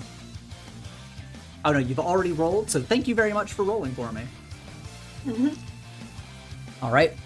That is going to be a failure, as his incredible speed is going to catch up to you at the top of one of these buildings. He will pounce on you, slam you into the ground, and he has his hand around your neck. His body looms over you. He rears his other arm back, fingertips pointed towards you, claws extended, and you can feel your energy leaving your body. I want you to roll to take a powerful blow. Oh god. That is a full hit. You can take one from the top list or two from the bottom, as he is sapping your energy just by grabbing you. I assume by removing myself from the situation and fleeing, that isn't an easy way for me to speed to the door and get out of here. No, that would that would flavor-wise, you'd probably run away, but in the chaos you would drop the drive. That would be the punishment for that. So you can lose control of yourself or your powers in a terrible way. You could do that if she just goes into flight mode, or you can take two from the bottom list. Well, my teammate is not here, so I can't really do that. I don't have the capacity to mark 2 conditions. So I guess I'm going to lose control of myself and my powers in a terrible way. Okay. From the pressure of gravity around you, a crater is created in the roof as almost what feels like lightning just from the raw energy surges off of your body around you, and the building, all of the windows from the top floor down to the bottom shatter. You hear people screaming below you, and you start to panic as Nightwalker rears back his hand and goes to extend his claws very quickly towards you as if going for the finishing strike. But in that moment, Gabe dashes onto the scene and successfully manages to land, send out a wave of vibrations, and separate the two of you forcefully. Your body goes rolling across the top of the roof. Nightwalker's disappears into black smoke out of sight. Gabe looks over to you and says, "Can you move?" And I think so. your body lays here, you pick yourself up, you think you can move, but you can feel it. The aura around you, you are going to destroy everything that you touch. You are going to destroy everything around you as you fly through the city. Your powers are in flux because you are in a panic. What does Alex want to do? I'm going to toss the drive to him and tell him to get through the exit, and I'm going to basically like try and fly and hover and get as far away from the city as I can so I don't cause any more damage. Okay. Then you do that with insane gravitational pull. You whip the drive over to Gabe. Gabe nods to you and goes to dash off the side of the building and into the city streets, kind of gliding along the air, controlling his vibrations, and you fly up in the air with this destructive aura around you. But as you look down, you do see that as Gabe is dashing towards the exit, you see black smoke form as Nightwalker chases him towards it. You fly higher in the air, but when you see this, do you keep flying up? What do you want to do? I still have 1 remaining burn, and I wanted to know if I could use burn or boost to supercharge a teammate's efforts with my powers, giving them a +1. Well, I guess never mind. That's for a player character. I would let you Is there boost if you anything- want to boost flavor-wise. Yeah, I want to boost and kind of give him that final push, like maybe increase gravity towards the exit, or something like that, or teleport him with a localized wormhole to get him right to that exit and get him away from Nightwalker. Okay. Then yeah, as the eye in the sky, you reach down and bend gravity to your will. The fabric of reality seeming so easy to bend for you nowadays. It's becoming an art form as you clench your fist and a wormhole appears in front of Gabe. Time slows down. Nightwalker dashes behind him, goes to reach towards his shoulder to sap him of his own energy. But in a flash, the wormhole appears. Gabe dashes faster than light, landing at the exit point across the city, leaving Nightwalker in the dust. And you fly off into the sky to get away from the city, to not cause any harm, and you have successfully made it to the exit. And we will move to our last team.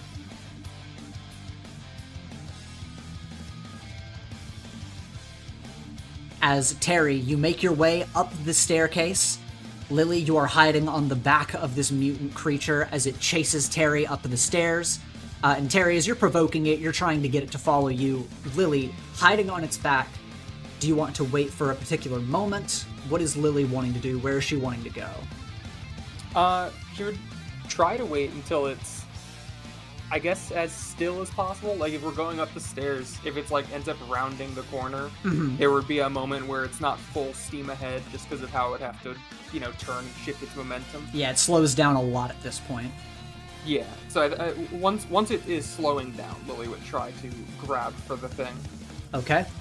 Then roll to directly engage to try to take this thing from around her neck. No! That is a miss. As it pivots around the corner, it starts charging up the stairs towards Terry, and as you reach for it, Chrysalis's hand snaps up and grips your wrist as her head turns all the way around to face you, and you hear a chorus of voices say, "You will join the swarm." And bugs start crawling out from her glove, trying to coat your arm. And these ants just start trying to dig into you and bite you. They're not digging into your skin literally, but you're being coated in ants in this moment. Terry, as you're running up the stairs and looking back, you're starting to notice of like, oh, okay, Lily's on the bug and she's struggling with Chrysalis. What do you want to do?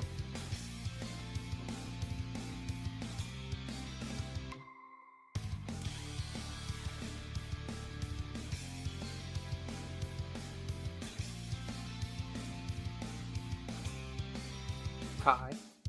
I'm here. I'm just thinking. Terry is going to fear gas towards because like at first Terry's like, conscious.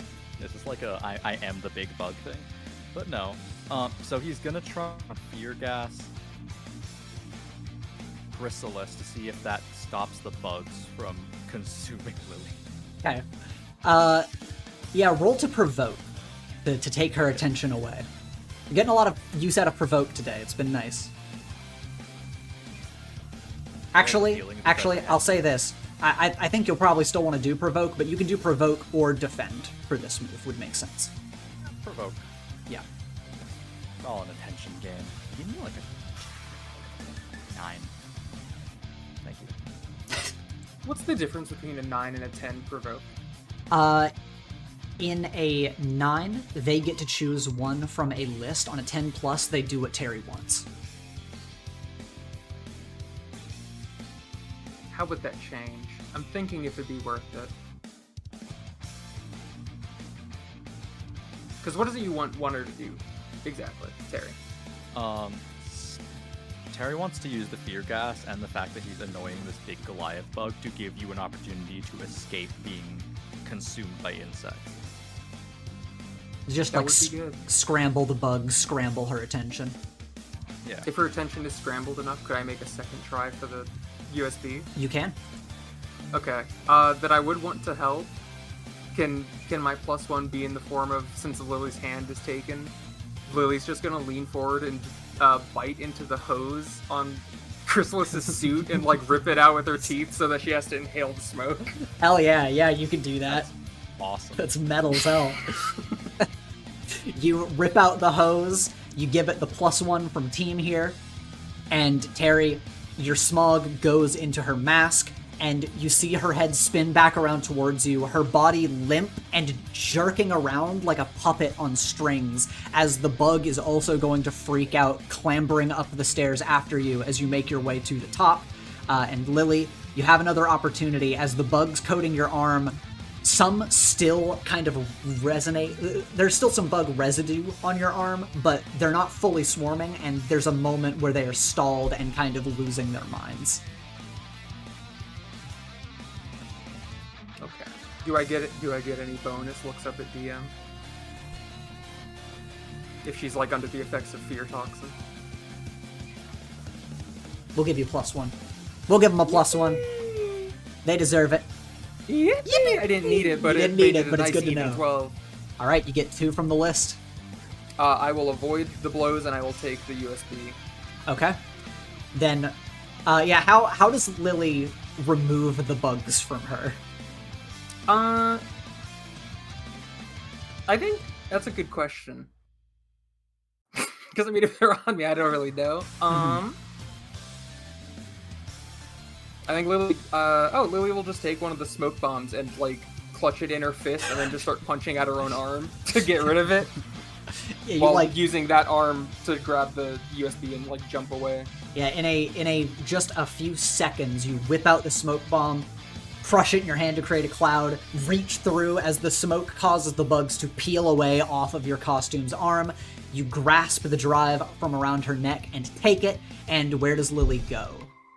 Because, I mean, it's an old building. How good does the wood look? Yeah. It's it's old. It seems like you could smash it, but you're not superhuman strong, so you'll have to try. What if together, Terry and I arm in arm? Like using the combined weight of our bodies. Yeah, if you guys like lock eyes and like nod to each other, she grapples and you both kick through at the same time, it'd be easy with the power of teamwork. Terry was already thinking about it. He was gonna signal. Lily like, just sees to his do it, line of but sight. Yeah. And she'll jump off, hit the ground running, and just like grab onto his hand and to go to try to barrel through the window. Hell yeah. You are both able to jump and kick, and you guys you're mobile, you're strong, and you smash through the wooden barricade, through this open hole of a window out into the alleyway behind the building. And you are able to run off down the alleyway, down the street. And we will move you to see what this looks like. As we follow after you, the bug creature will burst out from one of the garage doors, just charging after the both of you as you're running. And Lily, Terry, you look down the way and you see the glowing exit point. It's just a few blocks away. That's like a block and a half away. What do you want to do as you're running from this thing?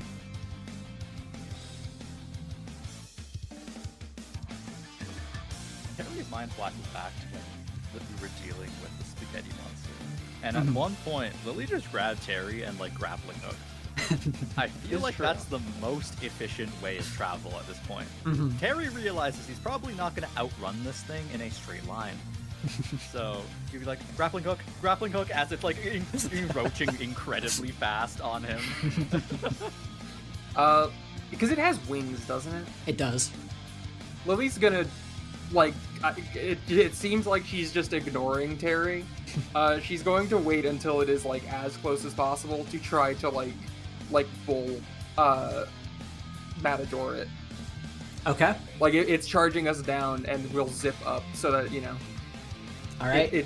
We don't give it the opportunity to have, like, a smooth takeoff to just seamlessly follow us. That makes sense. Then, you know what time it is. Roll to provoke. I'm so good at that, Bieber. I'll take it, Bieber. That's a 9. And they're going to air as they charge right under you. You successfully, once again, Terry's blue scarf, almost like a cape, matadors as this thing charges at you. And at the last moment, you grab Terry, grappling hook into the air. And this opportunity lets you grapple hook down the alleyway seamlessly. And as you are making your way towards the glowing exit point, you see the creature start buzzing its wings and fly after you, but you've created enough space and you reach the exit safely. And we will move to our final team. Well, I said they were the final team, but it's all but guaranteed at this point, as in the other Hijack's dead. as in the other realm, Echo and Joey, you're in the other realm. You are making your way away from the cargo ship as it is starting to explode, and as you're looking around, I want you both to roll to assess the situation. All right. I'm not gonna be good at this. You're good at this, Echo. This is what you're good at. Oh, okay, actually. You know what?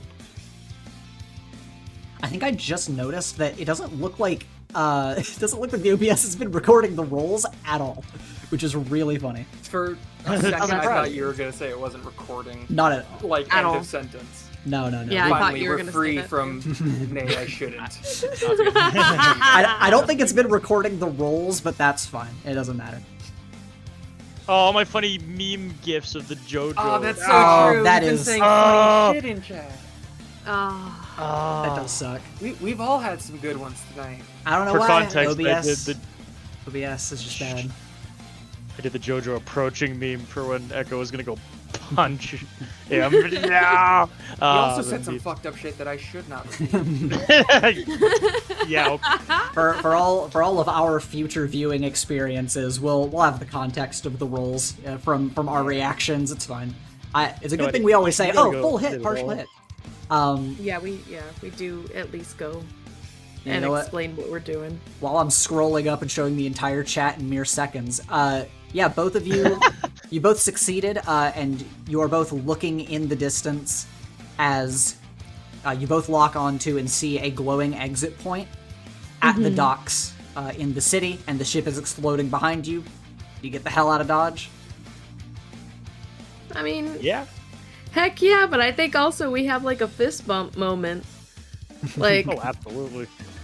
we did that. We did. Well, we did. I guess blow up a ship and win. But I don't know how. To be fair, it's not like we just like blew up the ship. We didn't like trigger explosives. We punched this guy twice, and he blew up, somehow triggering like a chain reaction Like that a blew up Mega an Man entire boss. barge. Yeah, like a Mega Man boss. I don't know how the hell that could have been avoided. Like, But to yeah, be quite honest, this guy lost and chose to just self-destruct. Yep, but yeah, as the ship's exploding behind you, you guys have your fist bump moment. You ride off towards the exit point, and you jump out of your portal, land at the exit point at the docks, and you both also successfully make it, succeeding in your test. Well done, everyone. Good job all around. Heck yeah. yeah. You did it. But I think we all know who succeeded the best. Nelson. Probably. All right, let's Actually, make no, our it's way He's dead.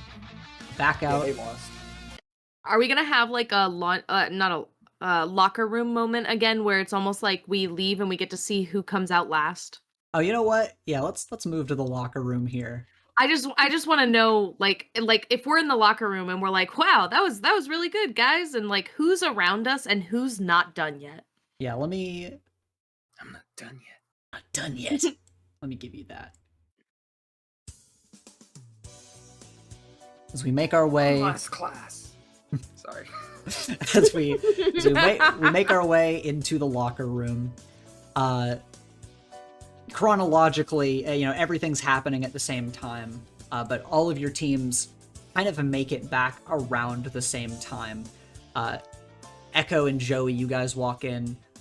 Terry and Lily, you both come in together. Notably, Gabe comes in first, and a little while after, Alex comes in. And we'll just go left to right. Just describe how you look and what the energy is as your character walks into the room. Or if you want to do a joint team thing, you can, but it's easier to just ask one for one how everyone's doing. I think Lily's feeling pretty, cocky, pretty confident. I don't know if that is being shared by Terry, but she's walking in, thumbs in her fucking belt, like a gunslinger. She's feeling good.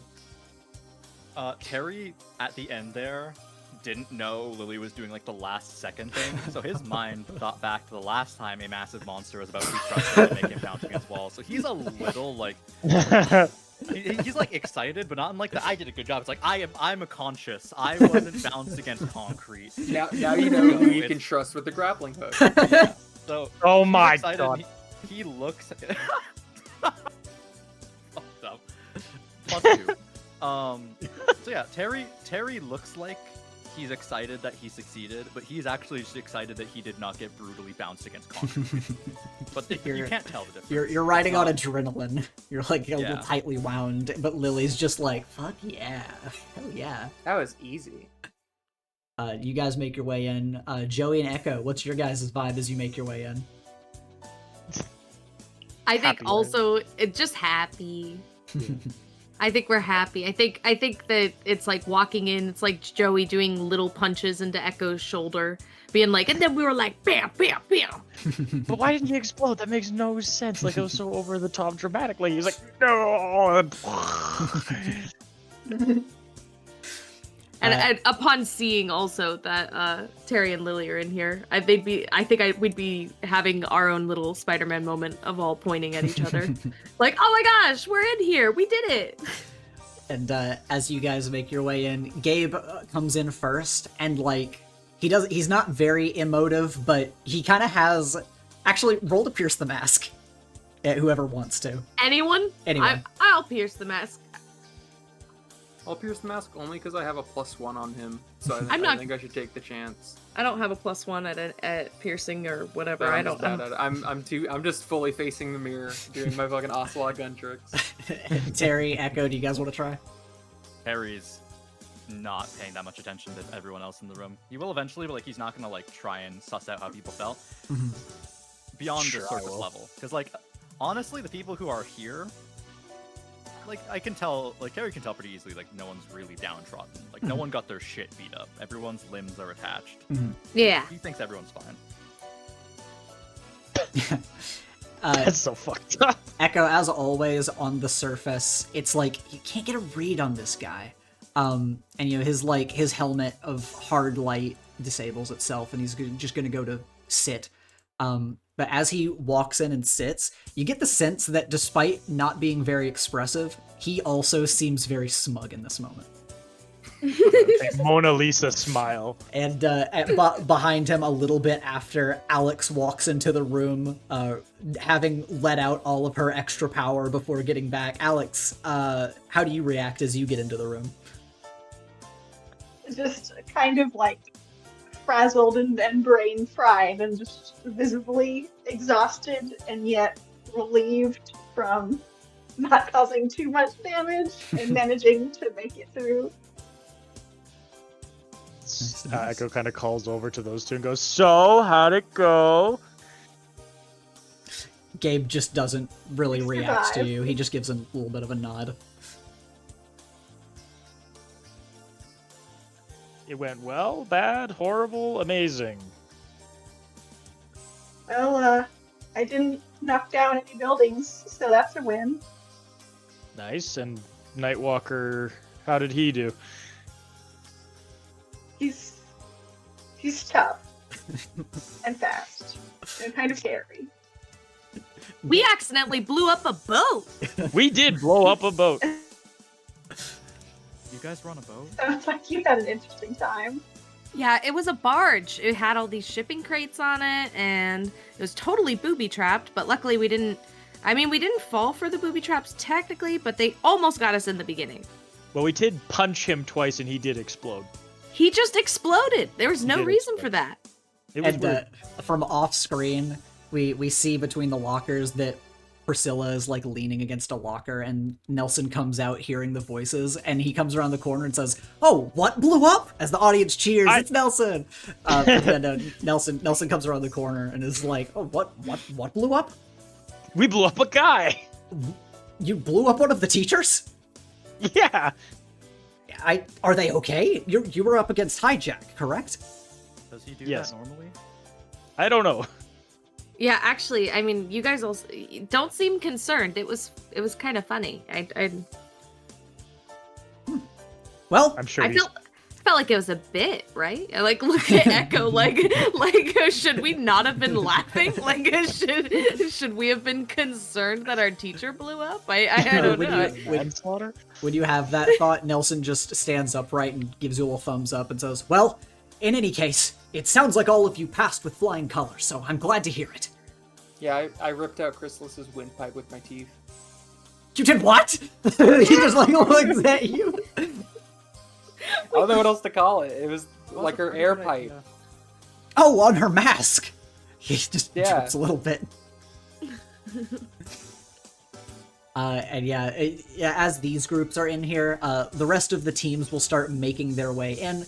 So if you guys want to see how people are kind of feeling as they're coming in, you can look out for specific teams if you want to. But everybody go ahead and roll to assess the situation or pierce the mask, whichever you guys want I'm to do. so good at assessing. Me too. Oh my god. My dice are hot tonight. Okay, well, a few of those will be easy. Let's see, did everybody roll? It's all right, Alex. We're in this together. Okay. Our solidarity. Yeah, Joey, you're kind of just focused on the hype. You like had a moment of I like, am. wait, should we have been concerned? And Nelson's response, you're like, okay, I think it was fine. I think it was a bit. Yeah. And Alex, you're just so drained that you're not really paying attention to everyone around you, really. But everybody's going to be moving throughout the room. Seeing this other team first, you get the vibe that Nelson and Priscilla seem pretty confident. Nelson's upbeat, Priscilla's as standoffish as she usually is. But going down the list, we'll start with Lily. Who do you want to look out for as people are coming in? The girl squad. Okay. As you are watching them, first, you're going to see... Yeah, first you're going to see Maya and Triffany come into the room together. And with Maya and Triffany entering the room, they both seem a little exhausted. But as you're kind of like looking at both of them individually, you notice that Triffany seems like kind of roughed up, like she has been in a fucking fight. But Maya seems fine, and they both have weary smiles on their faces. Who are they fighting again? You remember it was the Iron Wall, the big guy in a suit of armor and a giant metal shield. What does that guy do? Is he just literally just a guy with a shield? Yeah, I mean, you get the vibe. He's a big guy with armor and a shield. It seems like that's kind of his thing. Alright. They come in, you get that vibe from them, and then they're gonna go take a seat. As the next two that walk in have very, very different energy from those two, as Maya and Triffany kind of walk in together, and while one's more roughed up than the other, they both kind of have the same vibe. Olivia walks in first, and she is striding, standing upright, looking more confident than you've ever seen her, and Lawrence, like, basically crawls into the room after her, like, walking with, like, a hunch. Food, He's just... water, atmosphere. As he gets into the room, and he looks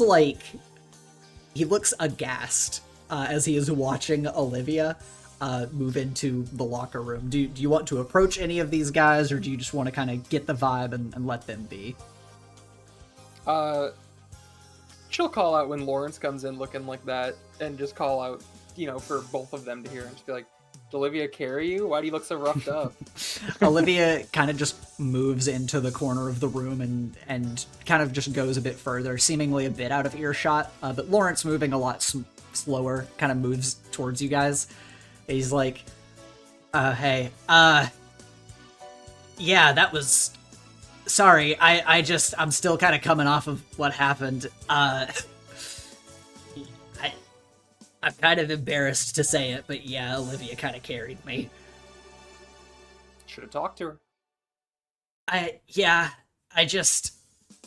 was kind of scared going in, because it's not like her powers are bad or anything, but like I didn't know what all she was gonna do, and I was kind of scared to talk to her. But like, we went in there, and like, no conversation, she just started cleaving through a whole forest, like, with her bare hands. It was terrifying. Like, she would not talk to me during the test. I got trapped in a cage at one point. She broke me out. She just kept walking forward. It just happened. I don't know. That was scary. Didn't you get trapped or something? Or am I thinking of someone else during the midterms? Oh, God, I guess I have done that a second time. Yeah, I What's wrong with you? Well, last time I took a trap for Joey. I like swapped places, but this time, apparently Great Oak's wood is immune to magic, so that was very bad for me. But not the rot stuff. Apparently it was not immune to that, so Olivia just carved her way through it. Well, I'm glad you survived. Good job. Sometimes it's just staying conscious and letting someone else do all the work, and you just have to be okay with that. He like looks over to Alex and then like looks back to Lawrence. Alex, how do you respond to this? You have a response to Terry kind of giving that support and looking in your direction. I just kind of give him like a tired but appreciative nod in his direction. Yeah, you look back and Lawrence is just like, I guess. I don't know. I feel bad. Like, I was totally useless. I just could not help her at all. I should have talked to her. I mean, I guess she didn't need me to talk to her. It's not like she didn't really seem to need a plan. I don't know. I feel bad. I mean, it's your grade. Yeah. Oh god, I hope we're jointly graded. Absolutely not. If you didn't do anything, they're not going to grade you the same as her. Oh man. Well, as long as you learned, next time you can do better. Do you think if we fail It's the this, finals. it's like still possible to pass? Like, I That's don't. a good question. Oh god, I hope I don't have to repeat a grade. Oh, that would suck. I didn't even like choose to enlist here. Enlist. Why did you say enlist? I don't know what that's what this is, right? We're basically just There's a making fine word for it. we're making an army, Yeah. basically. Yeah. I don't know. Nelson's like literally a government agent. Like, Sorry, I guess it's just different. I had a different enrollment process. Nelson's literally a Fed. Like, let's remember that. Nelson gives a little salute and says, "A member of Ward, yes. Hopefully, I can help them out in the future." I feel like you should proudly salute when someone calls you a Fed, but I just don't want to explain it to him. he like goes to Guess he walk just doesn't back to wanna Priscilla, lie. and Lawrence just sighs. Terry, with your superior, is there anybody that you're looking out for in the room? Where is Aiden? Where's Aiden? That's a good question.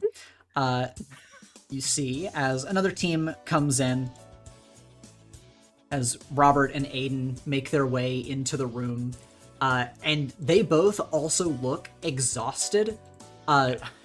Notably, Robert looks really tired, but as you're like focusing on Aiden, Aiden seems a bit distressed and is just kind of like looking over Robert and kind of trying to help hydrate him a little bit with like one of his arms. It's nasty.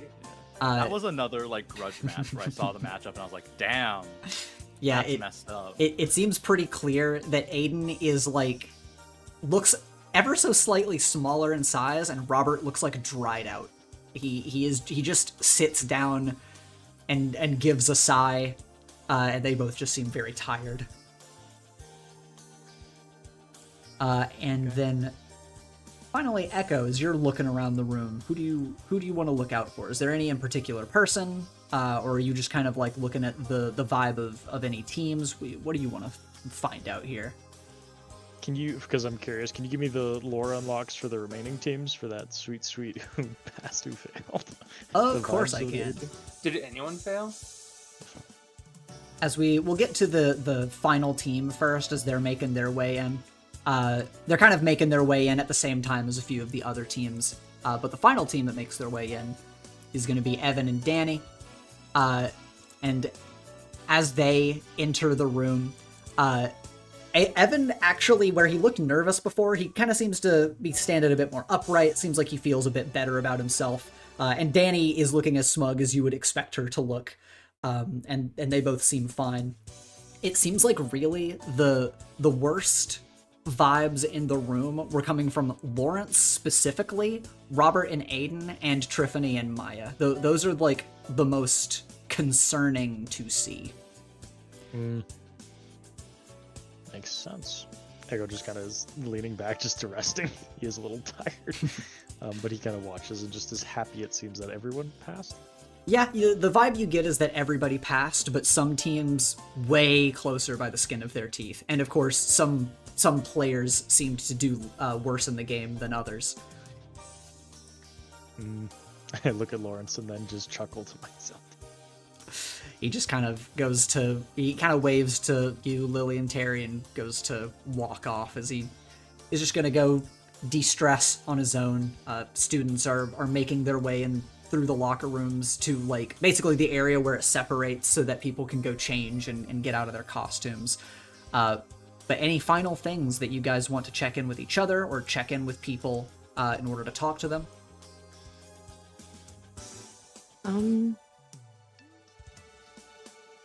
I don't think so, actually, for me personally. Okay. Yeah. No. Then yeah. I think I'm good. Then with that, you guys will change out of your costumes and make your way out to the broader campus. Of course, making your way to the exit, you get one final notification from Nightwalker in your student pads. You all get it. Just a simple message that says, "Good work, everyone." It basically just says, "Good work, everyone. Your scores will be tallied, and the leaderboard's final positions will be uploaded tomorrow morning." And so all of you kind of biding your time for the evening, feeling good about how you did on the test, you make your way out, and with finals done, all that's left is tomorrow. You have an end-of-year assembly, you get your final scores, and the day after tomorrow will be the weekend. The day that Maul is supposedly going to be in Gold Row. And that is where we are going to end today's session. So congratulations, everyone. Good job on your finals. Yippee! We did We're still in it! phase 0, boys. Don't forget the plan. Slumber That party was part tonight. 1 of the exam. That's right. It's slumber party time. Tactical slumber party. But yeah, so we're going to do our end of session moves now, and just go down the list, starting with Chloe. How you feeling? How's Joey feeling after everything today? I feel great. Honestly, like stat-wise, not the best. Mhm. I'm guilty. I'm insecure. I'm damaged. You took some damage along the way. Yeah, I took some damage around the way. I don't feel the best that way, but I feel like that was very fun. And I think the reason why Joey was able to throw themselves into it more is because it isn't real. It's all a part of school, which is actually something that Joey really enjoys. Yeah, you got to do your last big training session for the year. Yeah. And then I am going to grow closer to Echo. Okay. You Um, to shift your labels. yeah. You get to shift one of my labels, and then I'm going to clear a condition. Okay. Okay. I'm clearing insecure. All right. Hey, Echo, what labels do you want to shift for Joey and why? That's a good question, actually. Joey did do a lot of engaging a threat. I want to say danger up, freak down. Is that your final What answer? happens? Yeah, go ahead. Sorry, Ethan? Is that your final answer? Maybe danger up, savior down. Actually. Okay, you want them to Thanks. be more like combative and less like defensive. Yes, because Echo saw the potential in that. Okay. So what happens if you try to move a label and you can't? Like if you try to move it above the max or below the minimum, or if it's locked. I'm going to double check, but I believe what happens is you just mark a condition. That's so That's fucked up. bad. Because basically, you're trying to live up to what they want to see from you, and you can't, so you feel bad about it.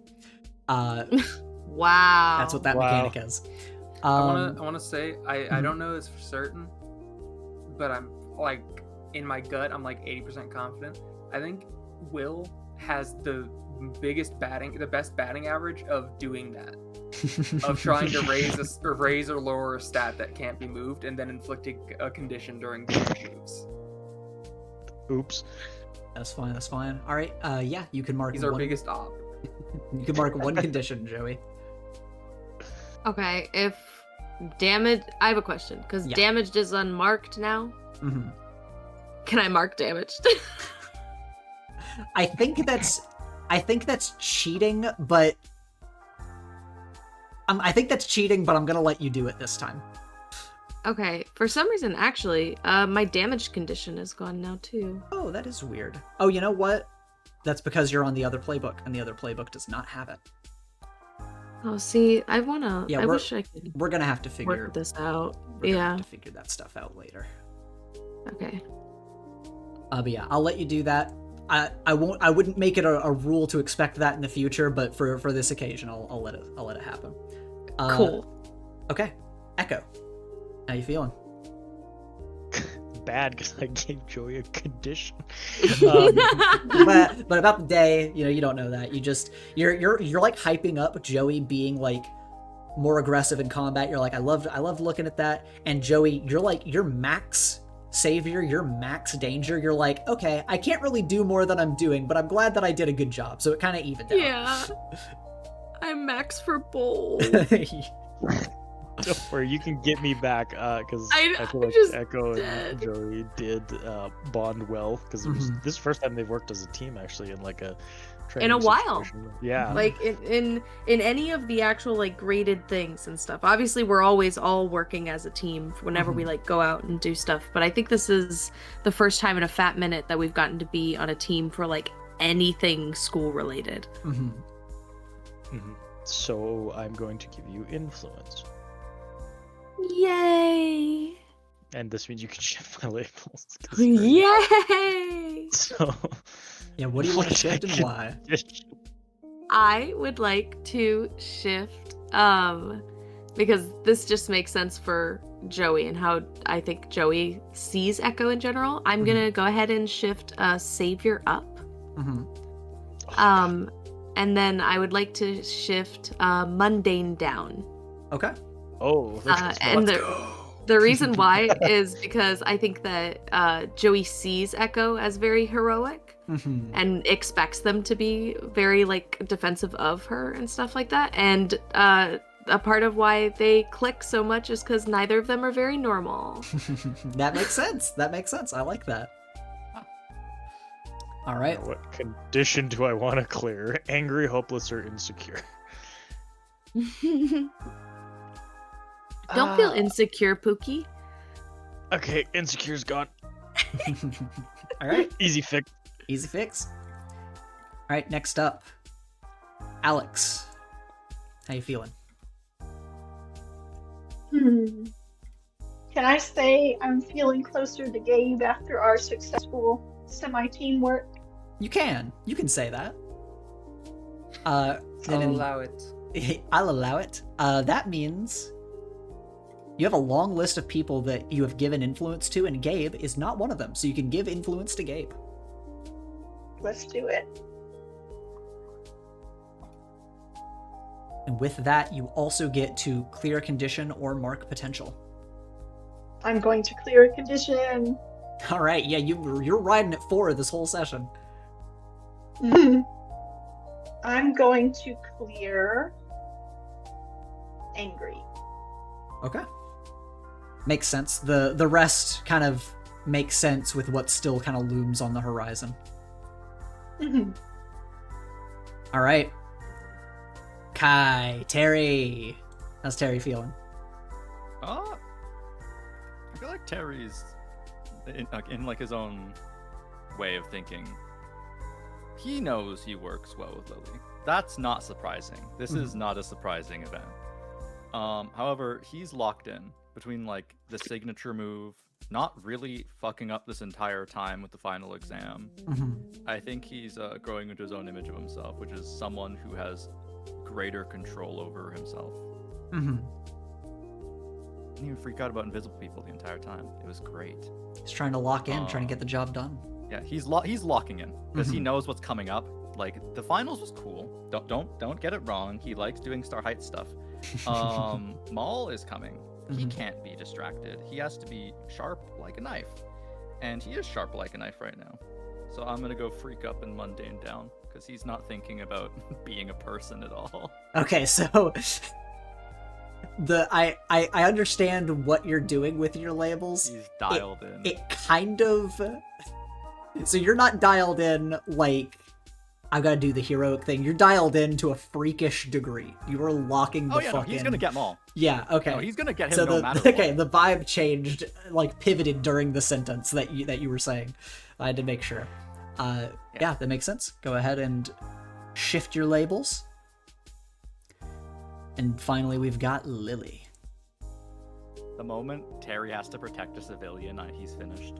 I'm telling you guys this right now. It's over. Do any of us have high savior? Yes, a few of you do. Really? There has to be like 2 of us, no? I mean, Yeah. I guess Echoes did just get raised, but like I feel like every time I see people roll it, it's like a 0 or a 1. I have a 3 in Savior. I just rolled That's like crazy. shit this session. But usually I'm very good at Savior, and I also remember I have that move that's like, I'll save you, and I just automatically can take a 12 up for saving people. Mm-hmm. And if I have a couple of things for Savior. That's my highest stat, though. Alex is also very good at Savior. It's crazy. You guys also have Burn for Savior as well. I think Lily is in kind of the same mindset as Terry, but rather than it being about Maul, she, instead of like an actual human in her brain, she's imagining a blue dog. Mm-hmm. Yeah. She's visualizing the blue dog and is like, I'm locked in. Mm-hmm. Especially after this, because she rode on the back of a giant monster scorpion and that like went really well. Mm-hmm. So she's like, damn, I'm gonna own this thing whenever it pops out. Like as soon as this thing pops out, it's done. So she's probably danger up, probably savior down. Okay. That makes sense. Eiko, what's your Savior at? -1. Armstrong clasps hands. It's not Everybody's- that good. Everybody's got their strengths. But with that, we have completed the final exam, and again, next time is the final day of school and the final moments, the last day that you will have to prepare for taking on Maul while keeping an eye over your shoulder for the creature. We'll get to that next time. Thank you guys for playing. Guys, who's Maul? Right? Ooh.